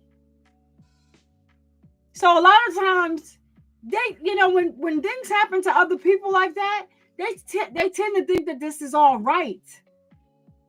11 years old. But it's not. Who's going to break the cycle? Who's going to stop it? I believe Roxy, and now Sierra, who was a victim herself, has the courage and the strength. Shout out to 7 Mile Radio to come forward, and Roxy has her back. There was a cousin named Janelle. She's an RN. She's a mandatory reporter. She contacted the authorities. Nobody came. There's a predator. There's a PDF approaching these kids in this home. They did nothing. There's another cousin. I don't, her name is in my notes from that. I don't know where I did, but there's another cousin who also reached out prior to Naziah's unaliving. Hey, my cousin is dealing with the predator. There are children there. Like, he's not supposed to be around them. Nobody showed up. Yeah, the mother had 11 years old. She had her oldest daughter, 11.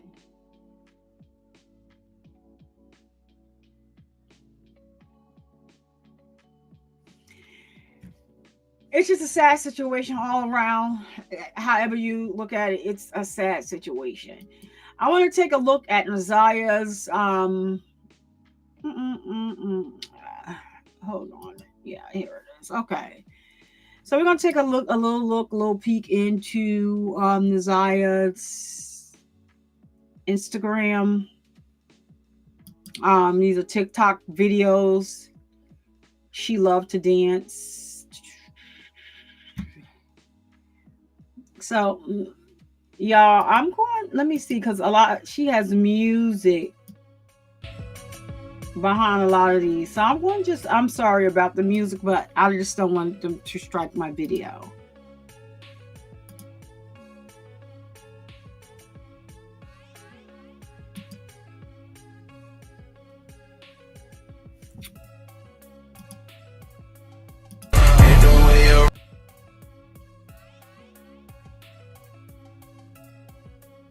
Yeah.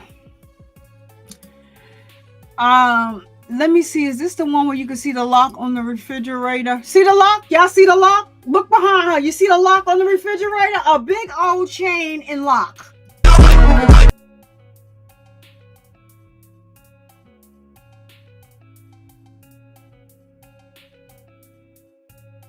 Just a silly little old baby. And this was 2023. Look at the lock on the refrigerator. I'm not understanding. My mother has never.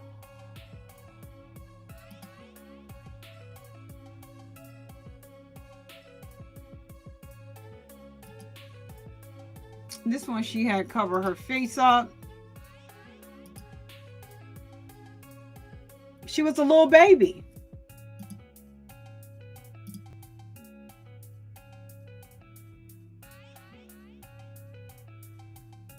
Miss Pat B, I did not know that. You just spilled some tea out here if that's true, because I did not know that one. I will put your comment up, child, by a family member. So if somebody has to break the cycle, somebody has to break it. So somebody has to let somebody know that this is wrong, break the cycle. And I think that the cousin Sierra and Roxy definitely, like I said, go follow Roxy. I dropped her. Everybody felt that baby, Sharita. Exactly. I dropped her link in the chat. Roxy rocks on YouTube. Facebook. She's on. I could see her making a channel soon. I'm not sure. I just want you guys to look at Caesarnia and look how small she is. I'm trying not to. A lot of songs she had like subliminal.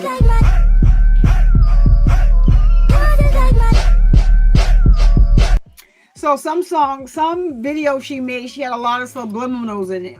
She has another Instagram too.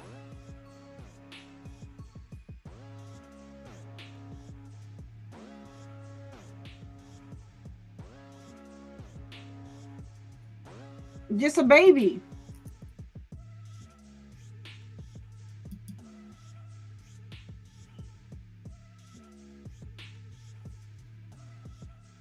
Oh, that's her friend. That's not her.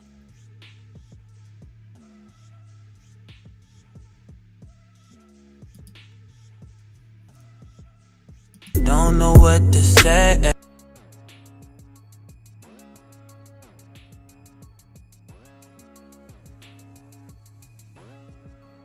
Switching lanes. Yeah, she's really playing. I don't want, listen. That's her friend.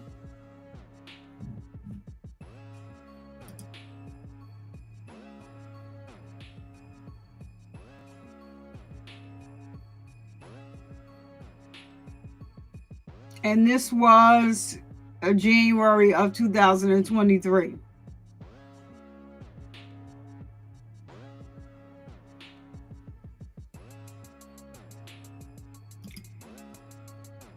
So you know what? I wanna hear y'all thoughts in the chat, right? They're saying that Jarvis was messing with her since she was 12. But he according to Shannon, he's been in her life since she was 2. Do we believe that he only started messing with her when he was 12? When she was 12? I don't. And this right here, this last video I'm gonna show y'all is so cryptic because what her shirt says. Angel.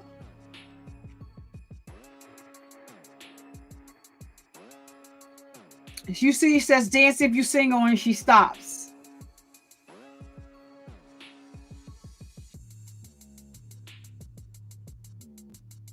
I believe it was before 12. I believe that it was before 12. He knew her since she was 2 years old. He doesn't have a preference. He is a predator. He is a monster. And he was allowed and welcomed in. And if Shannon at the time don't believe that we don't think that she was desperate, she needs to think again.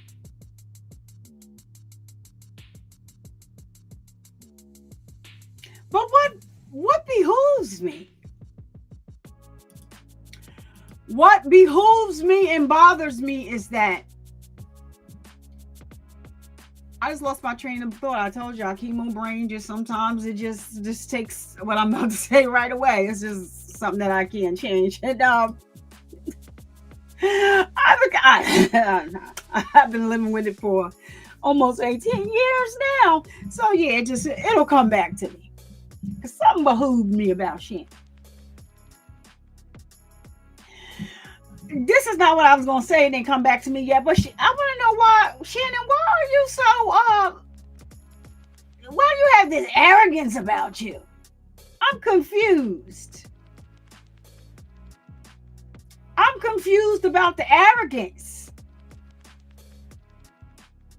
I mean, I guess you lost a little weight.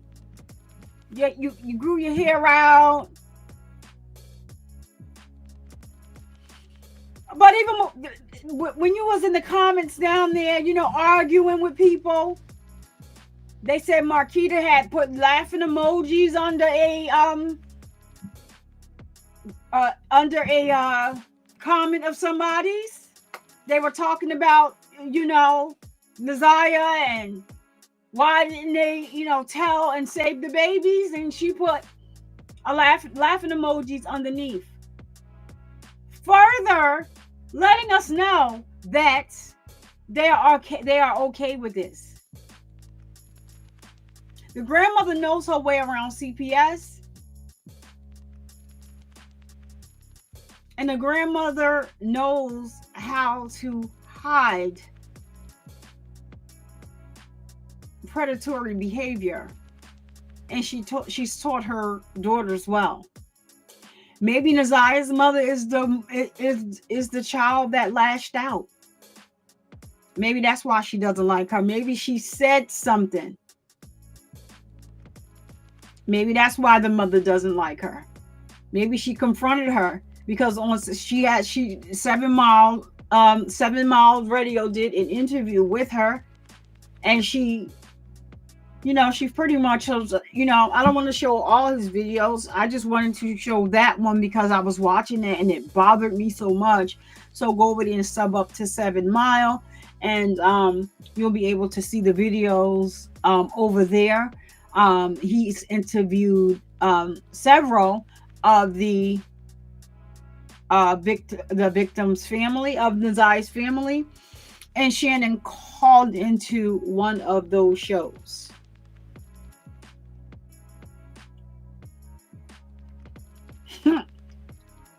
Like, mind blown. So what I'm going to do is I'm going to keep you I'm going to try and see if I can get some court documents to see if I can get the court documents, and if I do, I'll just go live briefly and we will go over them.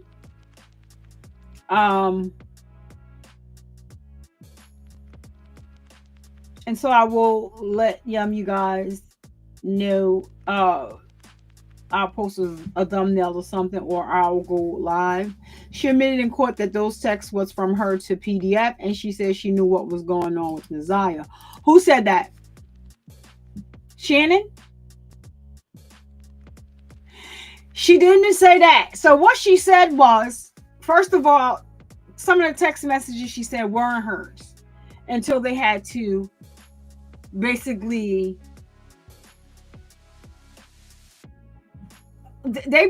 said, so this is not you? Because she said she didn't know the number. This is not you asking Jarvis. This is not you asking Jarvis if he needed Naziah for anything. Oh yeah, I was asking him that, because they go down there and clean the shop. She didn't admit to nothing. She admitted to sending them down there to clean the shop. But she did text him. Oh, I know what you're talking about. You're talking about when she texted him and said they're looking for tutor. They call her tutor to die or something like that. Tutor to die, whatever. She's missing. And she texted him back because she knew what she was doing. And she said, still no tutor. And when she read the message, like she was reading the church message talking about some NIGG, that wasn't her admitting anything. Not that wasn't her. That wasn't her admitting anything. They got on the stand and they lied, basically. And they need to be charged as accessories to this crime. I believe she knew that Naziah was pregnant. She had to know. There's somebody on TikTok. I don't even follow her. I just saw the story. So she has a video of Naziah doing a TikTok. And you can see her stomach was round. We can see her do a video, and a lot of the videos you see, she's like, it's kind of dark. So you can see that through there. Not on any of those. She doesn't have that on there. It's on, it was, she had to, maybe she got that off of her TikTok.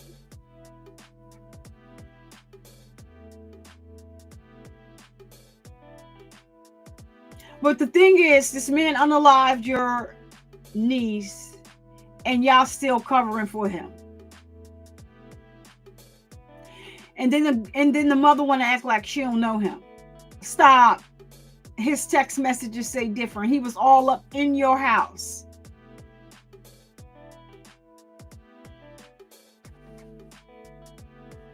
So stop. Because Naziah wasn't the only one. She was just the one that got pregnant. And he felt that she was disposable. Because guess what? On January 9th of 2025, he was supposed to turn himself in to face his charges.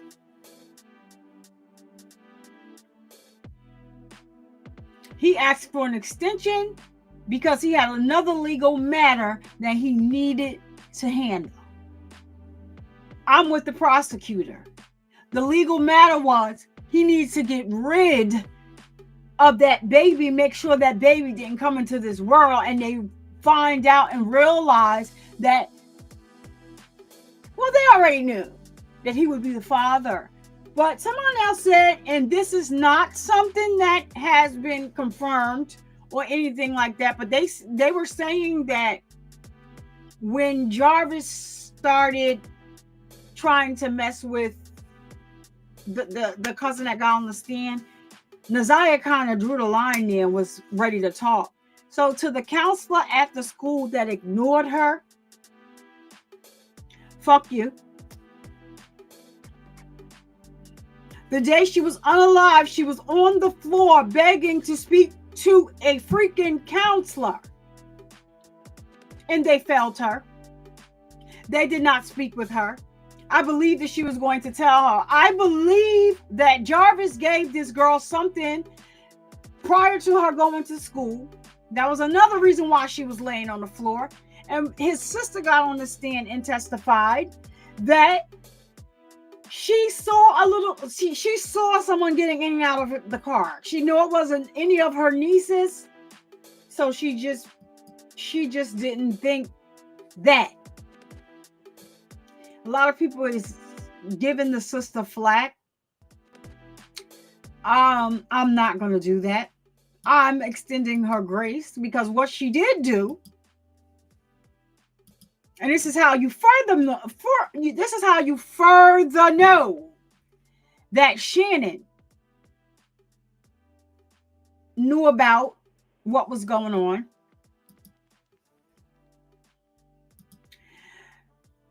The sister said that she was paying attention to the motion because Naziah was getting in and out of the car, kept going to the gas station. So she didn't know. She said she had to use the bathroom. She asked, she asked Jarvis, can she use the bathroom? He said, oh, you have to go to the gas station. So they must have some type of contract with the gas station or verbal agreement, whatever have you. I'm not sure if the shop was connected to the gas. I'm not sure. And she went there, and when she went outside, Zanaya was walking in front of her, and she says the first thing that came to her mind was, oh, she's really small. And then she remembers the jacket. She said, but when she went into the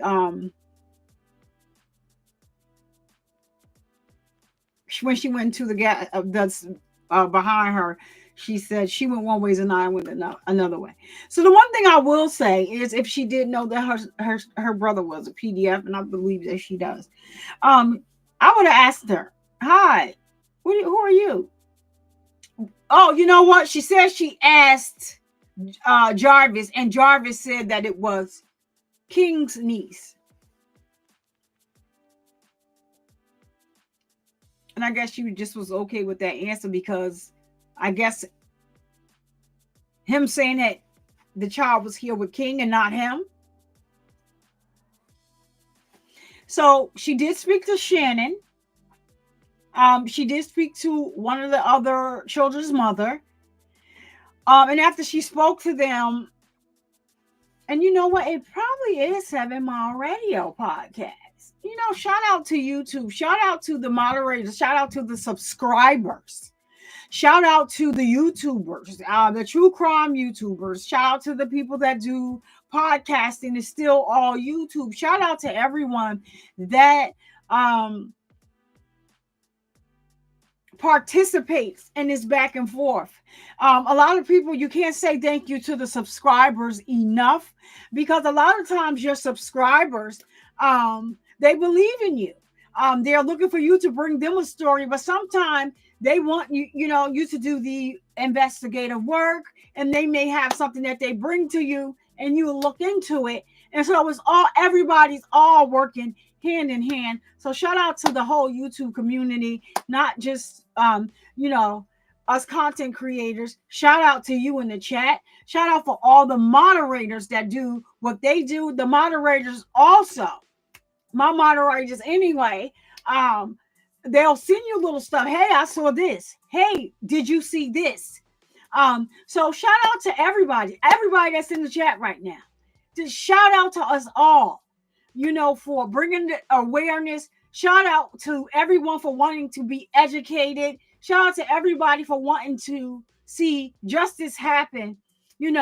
For Naziah, there's a case identical to this case that I covered. I believe that I didn't remove it off my channel, but I hid it because I have to remove the background music, if you will. But it is a case identical to this one. I don't have nothing against the light skinned dude, but the guy was light skinned, pretty boy.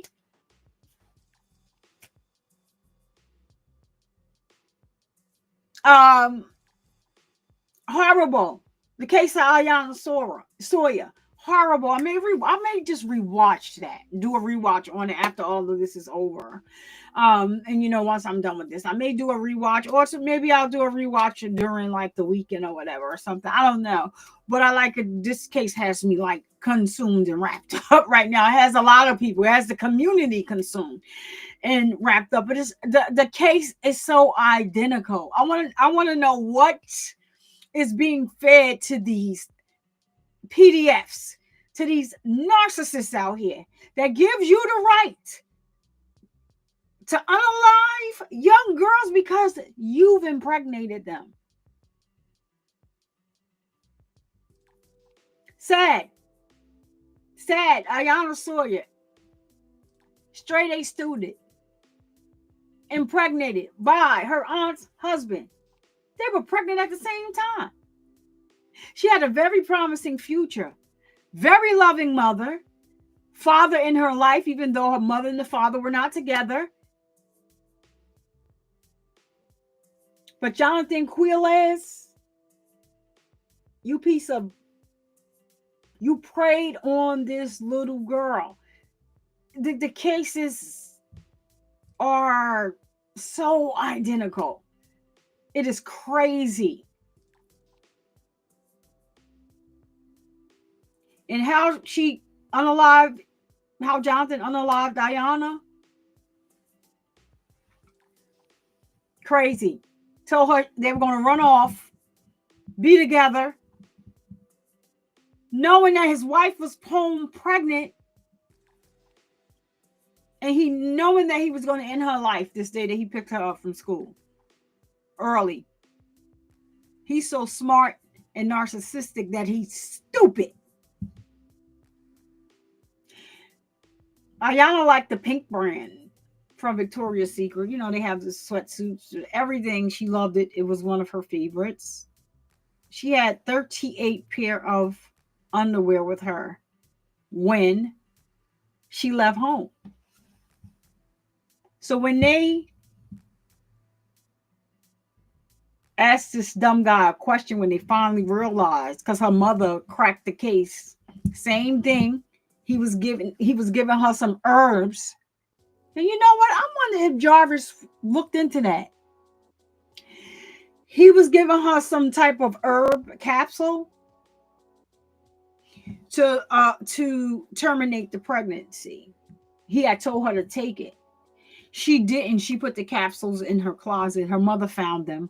Her mother cracked the code because her mother was like, when she ain't come home, her mother was on it. Hey, my daughter, this is not like her. She's a good kid, straight A student. She didn't come home. I'm telling you, something is not going on because, they try to tell you to wait 24 hours.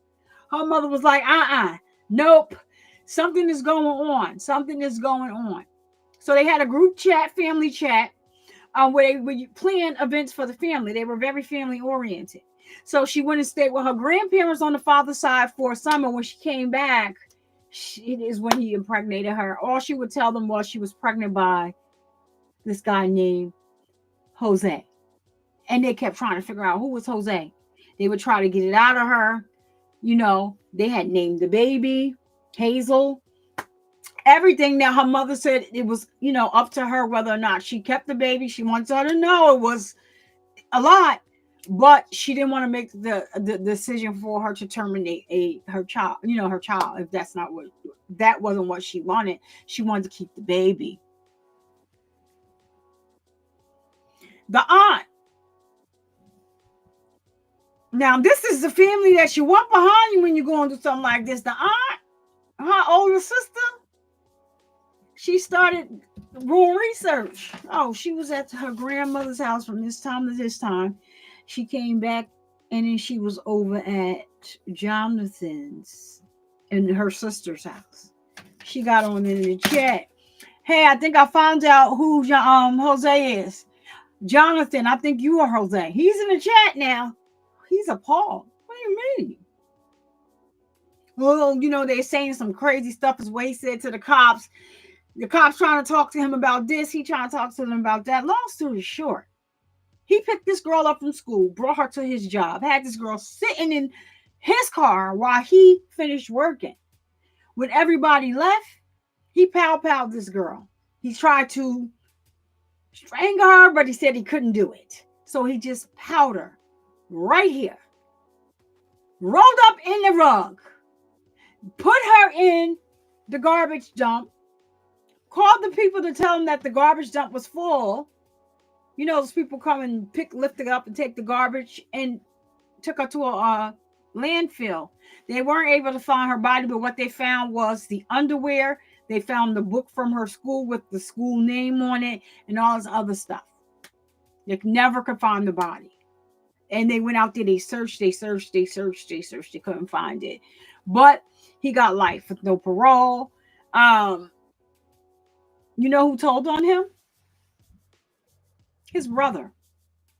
They lived in Florida. He's from New York. His brother lives in New York. He called his brother. He needed to get it off his chest. I need to get this off of me. He called his brother. His brother said he's a liar. So he says, brother said, I had to think about it. And he called him like, remember what you told me the other day? Like, was you serious? Yeah. I had to. He didn't want to mess up his marriage. So his brother was like, and her family is looking for her, and you're acting like you're looking for her. I'm going to call the authorities. It's not right. I have 6 children. He called. Jonathan called him back. Why would you do that? I was lying. I didn't do it. I don't know where she's at. His brother said, well, if you didn't do it, they'll find you not guilty. But if you did do it, it was nice knowing you. I respect him. I commend him. The case is kind of identical. You watched that case too, Pat? It was horrible. It was horrible. And it wasn't just her. It was other people in the family. And the crazy thing about this dude is, Pat, do you remember the cousin that moved away, their cousin that moved away and she got sick? And he and her Snapchat talking about, tell your father to bring you here, I'll take care of you. What? So she told her father. Oh no. So you want him to bring his ill child to you from they moved out of Florida so you could take care of her? Was asking her all types of questions. Are you a virgin?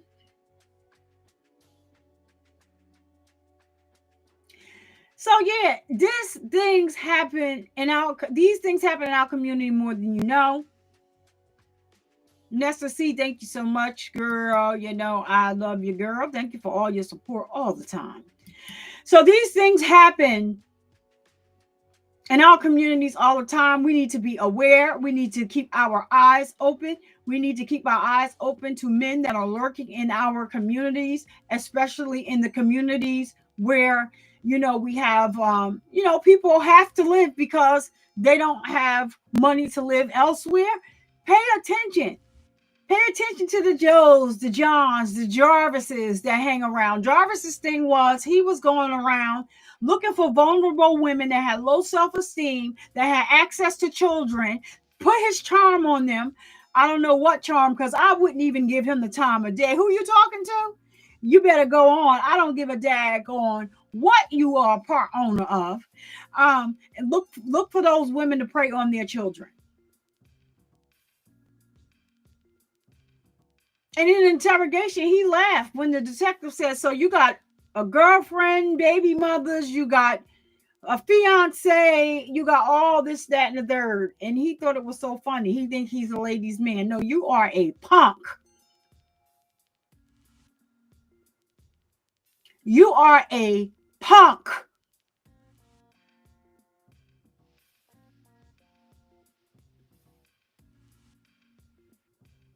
And you know what? I think I'm going to go to change.org and I'm going to start a petition to lock Shannon Harris up and her mama. Y'all need to lock them up. I'm going to put a petition on change.org. And I'm going to be sharing the link to my community wall that they lock Shannon Harris and her mama up and hold them accountable as accessories to this crime. That's what the heck I'm going to do. I'm going to see who all going to sign it. I hope that they already are on that path, but we need them to lock these people up. They are showing no remorse. I understand you were victims as a child, but you stood behind this predator. You made an executive position to get into a relationship with this predator after he told you that that's who he was. But now that we're learning from the cousin about Shannon, did she say, oh, I want to give you a second chance? Or did she say, oh, I gets it in too?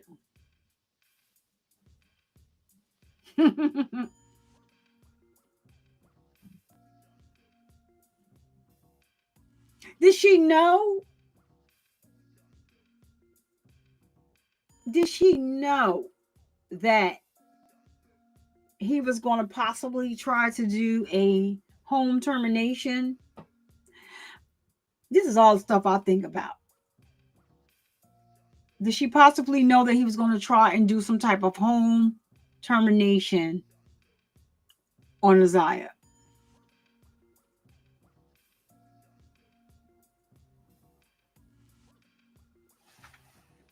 But any man that can sleep with a child 4 years or younger and give them, well, first of all, let's just stop right there. Because I don't want nobody to think that I'm saying that it's okay as long as you don't give them a STD or STI. I'm not saying that. Anybody that can sleep or mess with a child that young is a special kind of pervert. It's a special kind of predator. Special kind of PDF. You think she did, Julia? It's not Hollywood. Howard, welcome to the channel. And I just saw you here for the first time. Hello, hello, hello. Thank you so much. No remorse. Exactly. Let me see up here, Amanda. Thank you for the purple hearts. If you are a channel member, and I have not done so today because my mind is just gone. I was wanting to see the arraignment, but if you are a channel member here, I do have a special emoji that I made for Naziah. If you do have a membership, you can take advantage of the membership emojis and drop some of Naziah emojis in the chat for us right now. Also, if you're not a channel member, you can drop some purple hearts in the chat. Stands for domestic violence. It's a symbol for domestic violence. Amanda Ortiz, thank you for that. And you know, and just anything, you know. So we do that over here. Okay, so Pat B, held your question for the just change the um just leave the X off. I mean the S off. Um YouTube is finicky.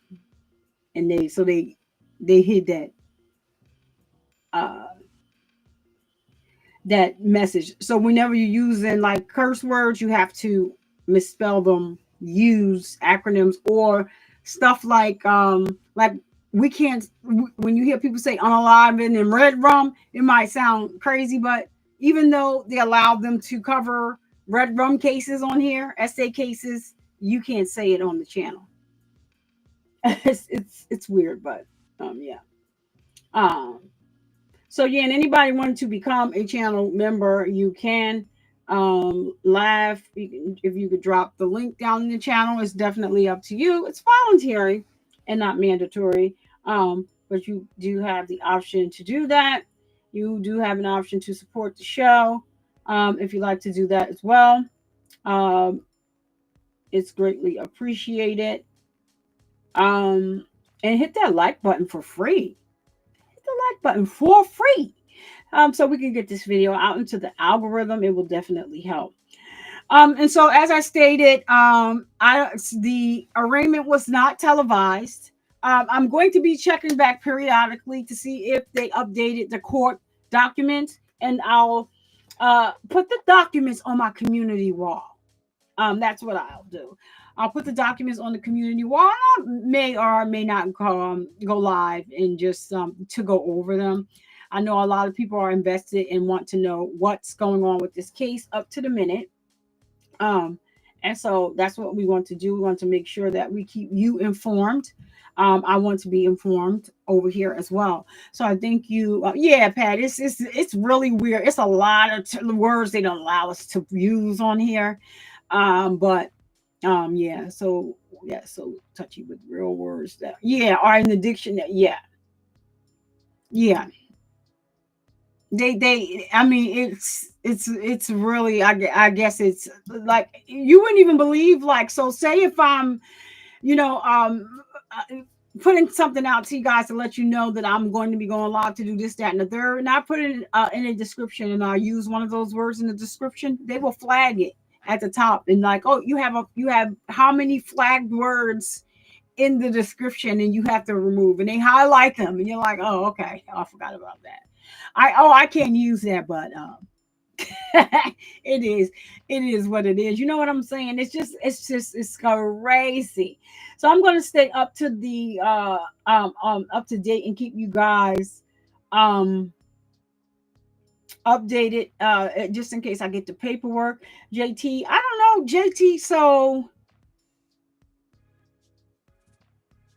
I'm trying to figure out, did you say yes or no to that JT? I had asked you earlier. You must have skipped out and went somewhere. Did you say yes or no to the documents? I mean, to the news reporting. Send me send me an email, JT. And tell me let me what, because you're not JT on Instagram, right? No, I don't think so. I hope she gets justice. She deserves to. She does. He needs to tell where she is. That's what he needs to do. You're done. You're done, sir. You're not coming home. Tell these people where this baby is so that they can give her a proper burial. Like I said, if you see anything about a GoFundMe or anything like that, please do not donate to it. Court has been delayed until March 2025 for Jarvis. Wow. But that may be the trial. Oh, they done kicked me out. Is that the trial or the arraignment? Normally they don't wait that long to arraign you. So today he was supposed to have an arraignment. They done kicked me out. And that's what we were hoping they would televise. I mean, stream.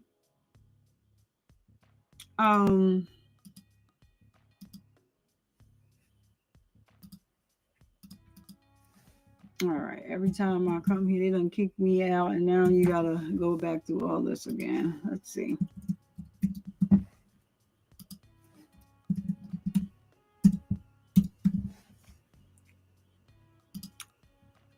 All right. Oh, let me see who's. Hold on. So, hold on, y'all. Hold on, y'all.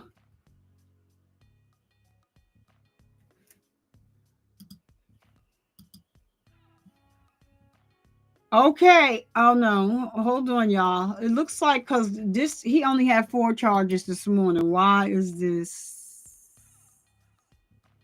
This is for a firearm. So this was for.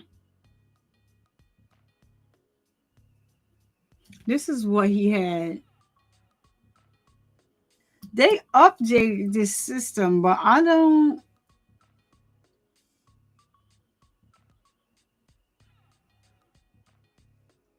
All right, he has a. You see this? This is crazy, right? He has a homicide. Homicide, if that's a word. I'm going homicide. Red rum, first degree premeditated. So they actually updated because this wasn't updated earlier. They had the second degree, so they have enhanced the charges, actually updated it and put it on here. He has child essay, commercial activity. I'm wondering that should be because he was having relations in his shop. Oh, so criminal. He has another criminal s conduct, actual act conduct, second offense notice, and he has another one. But did he go to court? Hold on. So he definitely went to an arraignment today. So the trial must be, thank you, Rebecca. The trial must be starting in March of 2025. But I don't see that they updated that he has a. So they definitely updated the charges on here because he only had 4. Now, but it's all still saying arraignment for everything here. I'm gonna try and get the actual court documents, the transcripts, if he went to court today, and to try to see what they that says. Because what it looks like.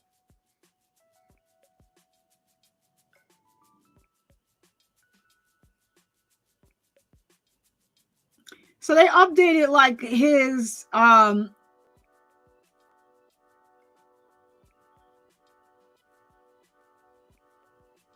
total financial assessment, total payments and credits, and they still saying that the balance is due as of 1/17/2025, which is today. And these are on the old charges that he had for his weapons. So see, that's the thing. Yesterday he was supposed to go to court for Naziah. Today he was supposed to go to court for all this other stuff. Because he didn't successfully finish probation. But I thought they held it over to have it all combined.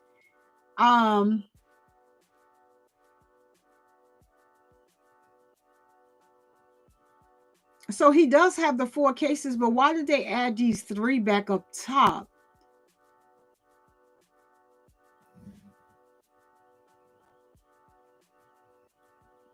He got a lot of charges, y'all. He got about 1, 2, 3, 4. 1, 2. 1, 2, 3, 4, 5, 6, 7. He has 7 criminal actual conduct charges. in the second degree for a person under 13. For a person under 13. Each count, he could be facing up to 17 years for each count. I got it calculated, but for some reason I like to do math the old school way. That's 85 years just for those counts alone.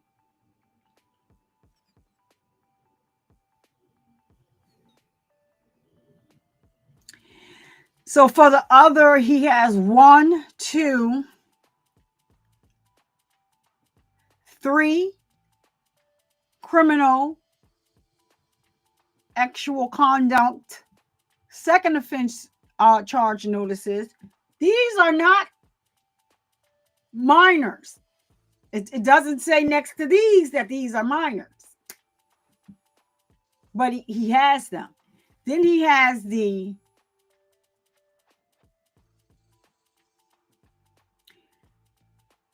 criminal actual conduct in the first degree. Well, 2 of those were in the first degree, excuse me. The ones that I said 1, 2, 3, 4, 5, 6, 7, 8. So 1, 2, 3, 4, 5. No, he has 6 of them in the, excuse me. He has 7 of them in the second degree. 1, 2 of them in the first degree that each hold 17 years as well. Let's add that on. So yeah, those are in addition. I did, do it right. So we're going to add 34 years on to that's 119 years so far that he's facing. He also has the homicide charge, premeditated homicide. It doesn't say how many years here on the document here, and it doesn't and the child actual abusive commercial activity, it doesn't say how many years he can face for that. He actually has 3 criminal actual conduct second offense notices with it doesn't say that it was done to a minor. Doesn't say that. Wow. Let it go, bruh. Let it go. Take the life without parole. Let it go. Let it go. Let it go. But they should not, if they give him a plea deal of life without parole or however many years that he will never come home again, they need to make part of the plea deal that he tell this family where they can locate Naziah. That should be mandatory part of the deal. You don't tell us that, you're going to trial because you're going to lose that trial.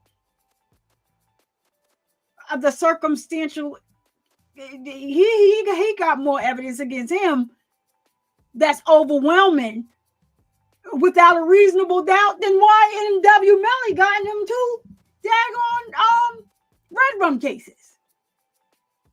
Because there's definitely reason about that over there. But him, this is all you, bruh. So you might as well take a plea of life without the possibility of parole. But part of your plea deal is you need to tell them where you buried this girl at. Because you buried her. You didn't just leave her. Because some of these sickos leave their victims in places to be found. But I am going to submit that I believe that the detective should have collected all of that clothing down there by the pond, not just what they said that Naziah was wearing. Y'all should have Naziah, excuse me. Y'all should have collected all of those clothes, all of the clothing, and tested to see if his DNA was on that clothing. I'm pretty sure that this is probably not his first time.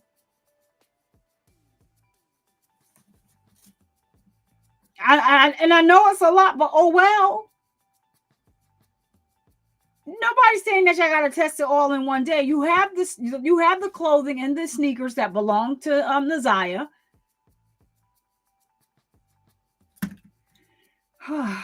You have that. So just test the rest of the stuff and see what other victims are missing. What other DNA is? It's his DNA on that. That's a secluded area down there by that pond that he knew about it. And he was down there for 2 hours. And that's where you found her clothes and her shoes. I want to know who tried to throw them off, right? Because initially they said she had on the red, white, and black Nikes. Well, they said red and white. They left the black out initially. Somebody then said, oh no, the sneakers was blue and white.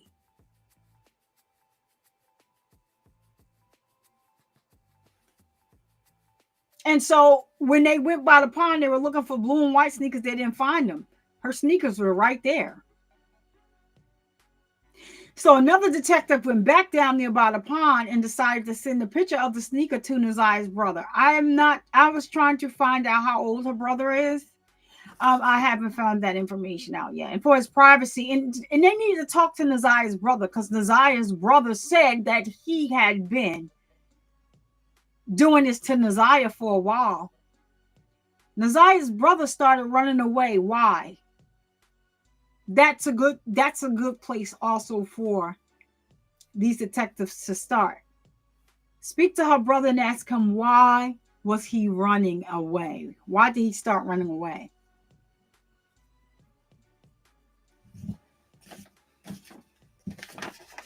I would like to know that. And if Roxy can find it out, I'm going to email 7 Mile Radio and ask him to see if Roxy can shed some light on that. Everybody go follow Roxy Rocks on Facebook. She's the family member of Nazia Harris, Shannon Harris. Those are her family members, and she's going to take them down. Down.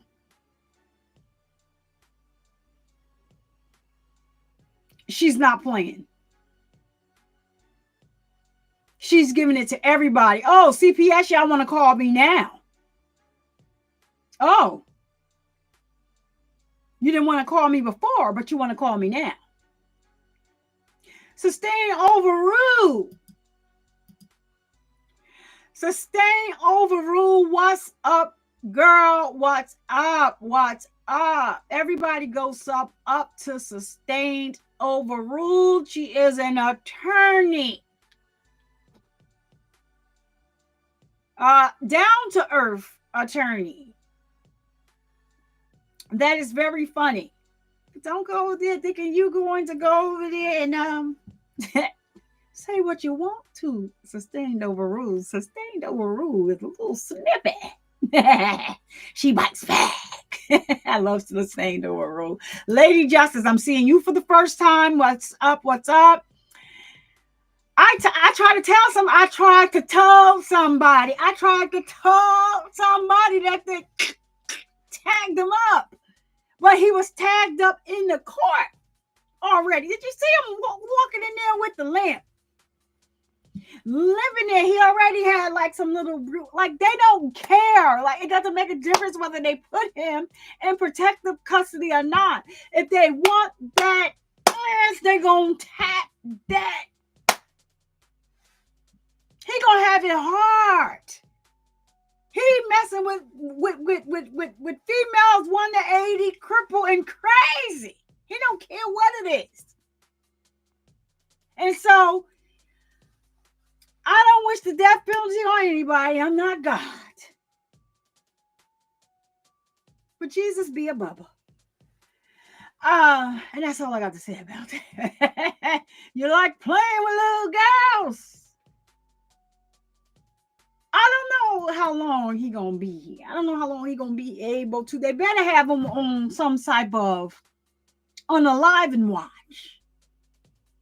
That's what they normally do anyway, especially when somebody is first charged with these type of charges. And y'all already saw how he was in the courtroom, like he's like just cowering and just looking down and just cowering. He was just like the little punk bitch that he is. He only get pleasure. And he's so macho when he is preying on these little children and on these women with low self-esteem, because that's what these women suffer from, low self-esteem. He went looking for them. Now, I don't know what he told the fiance. I don't know what he told her. And she said she had been dealing with him since 2021, I think. Yeah. She said 4 years, 2021. She don't have no cheering by him. None of that. But, okay, JT, I got you. No, you are responsive to Tequila's My Coffee. I thought you was telling me your onto Mark. Thank you, Rebecca Cry, for for that information.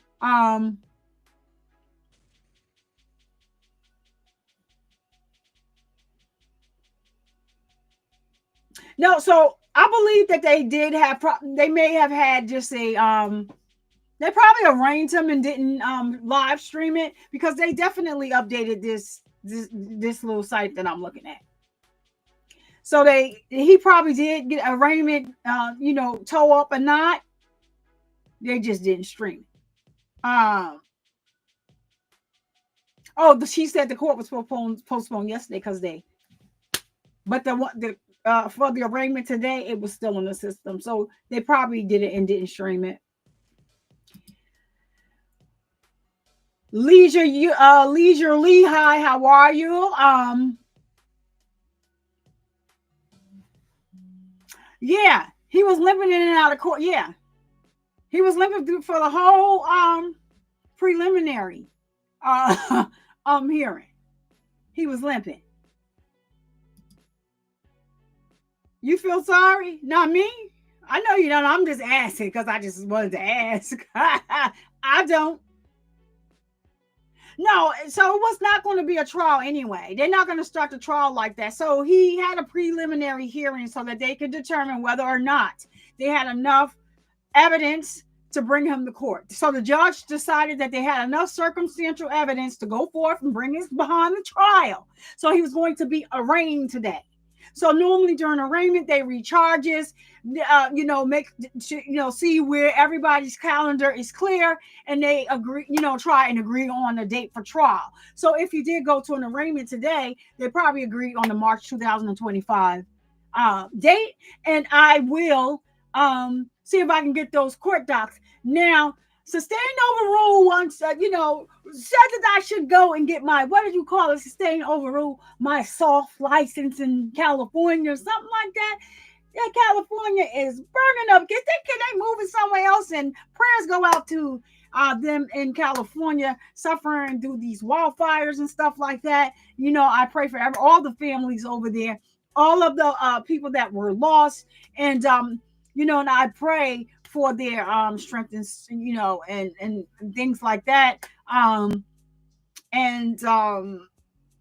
pray that they, will be able to have such a quick recovery. Sustained overrule. Let me know if I explained that well enough about the arraignment and things like that. Because I'm not, I don't know, sustained overrule. She may be at work. I don't know if she's working or is she home or not. But I love sustained overrule. Go sub up to her, please. She will have you in stitches. Sustained, are you working or you home ironing and washing clothes? Because that's what she does. Yeah, he was limping. Y'all, JT, we already know you in here. Shout out, sustained overrule. That's a girl. Oh yeah, I forgot the question I had for sustained overrule yesterday. But for the arraignment, I do know that no, it's not a trial. You won't see a trial until probably March. If that's what the date they agreed on today, then that's probably when they're going to start his trial, March of 2025. I'm going to just, keep checking for documents and stuff like that, motions, updates, or whatever. I forgot, JT. About keep my brains. Thank you, JT. Thank you so much, JT. Go hit the like. It's free. It's free. I'm not listening. I'm not asking for no donation. I'm just hit the like because it's free. Come on, y'all. All right, so yeah, it's 98 watching. I'm about to get out of here, y'all, and I'm going to check. Cha Diggy, my Cha Diggy is in the house. Girl, we about to get up out of here. But thank you so much. Leisure Lee, hi. It's my first time saying hi to you. Like one more time, we're going to drop, if you're a channel member, we're going to drop the Nazaya Harris emojis down in the chat. If you're not a member, just drop some purple hearts down there in the chat for our girl Nazaya Harris. And these hearts are also for Sierra, her cousin. So bad, so sad. Shannon Harris. That you would take advantage of that girl when she was a little girl. Shannon Harris. My, you've been busy. You've been busy, Shannon. Ciao. Prayers and strength to Sierra. Prayers and strength to Roxy Rocks. I dropped her link in the chat. Please go over to Facebook and subscribe to Roxy Rocks. Subscribe to 7 Miles Radio. Did I copy his link over here? I want to drop it one more time. I should have copied. I think I copied Roxy Rocks.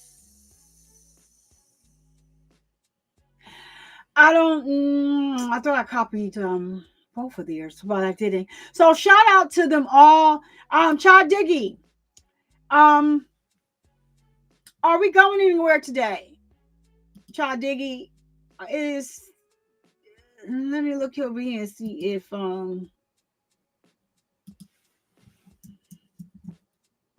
Thank you, Rebecca. Thank you. I appreciate you for that. Thank you so much.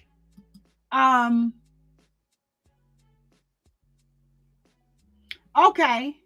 So hold on. I need to see something. Let me see. Is Cat live?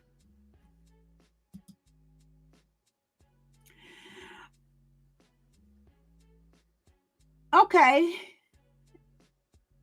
Yeah, so we're going to port over to Kat Knott Williams. She is going over the pretrial conference for the YSL trial. Hold on one second. We're going to go over there. Get over to Kat Williams. Make sure you go over there and sub up to Kat Knott Williams. Taylor Umbridge is somebody that you can sub up to as well. Child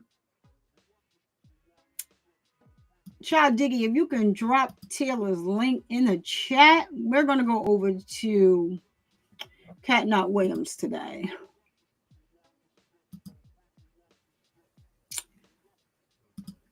Hold on one second. We're going to port on over. We're going to do a raid.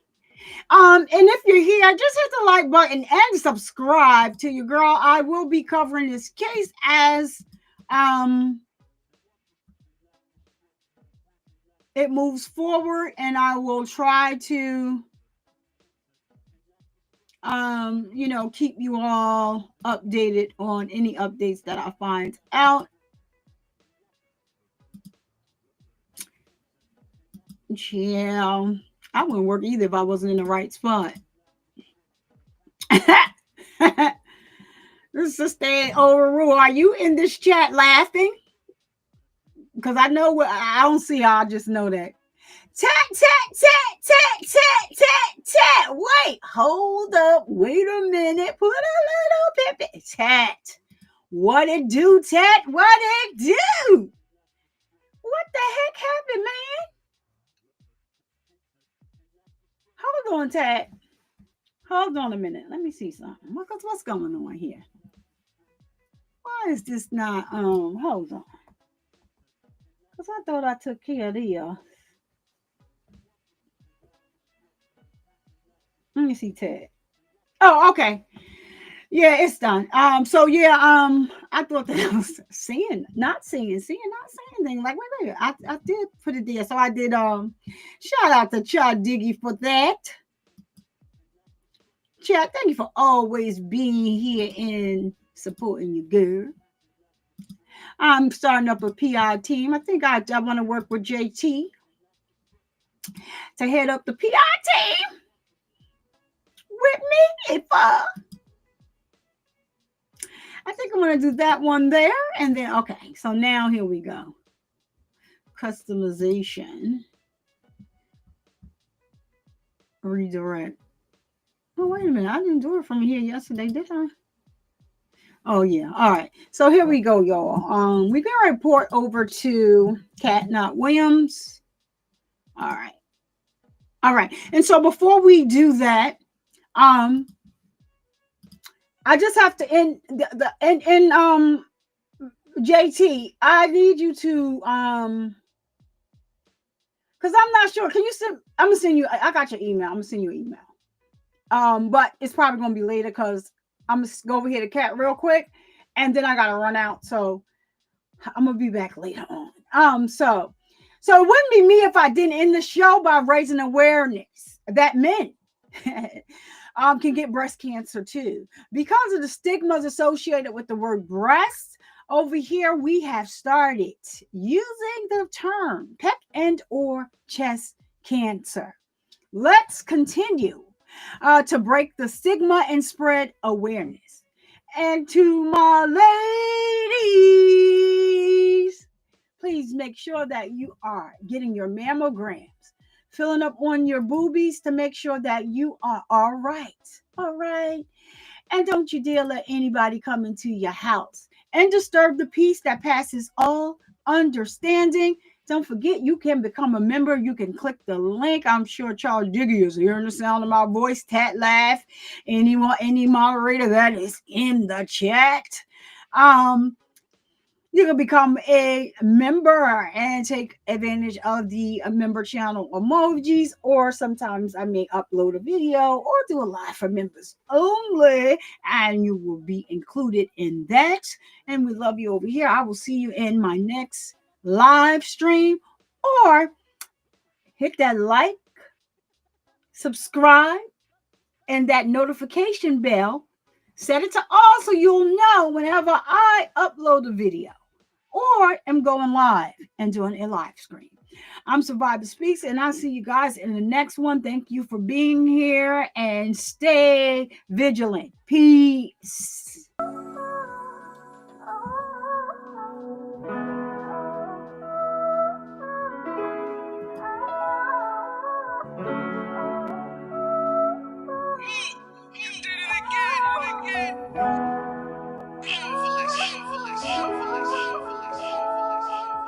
Full cycle, I just might though just like a Michael.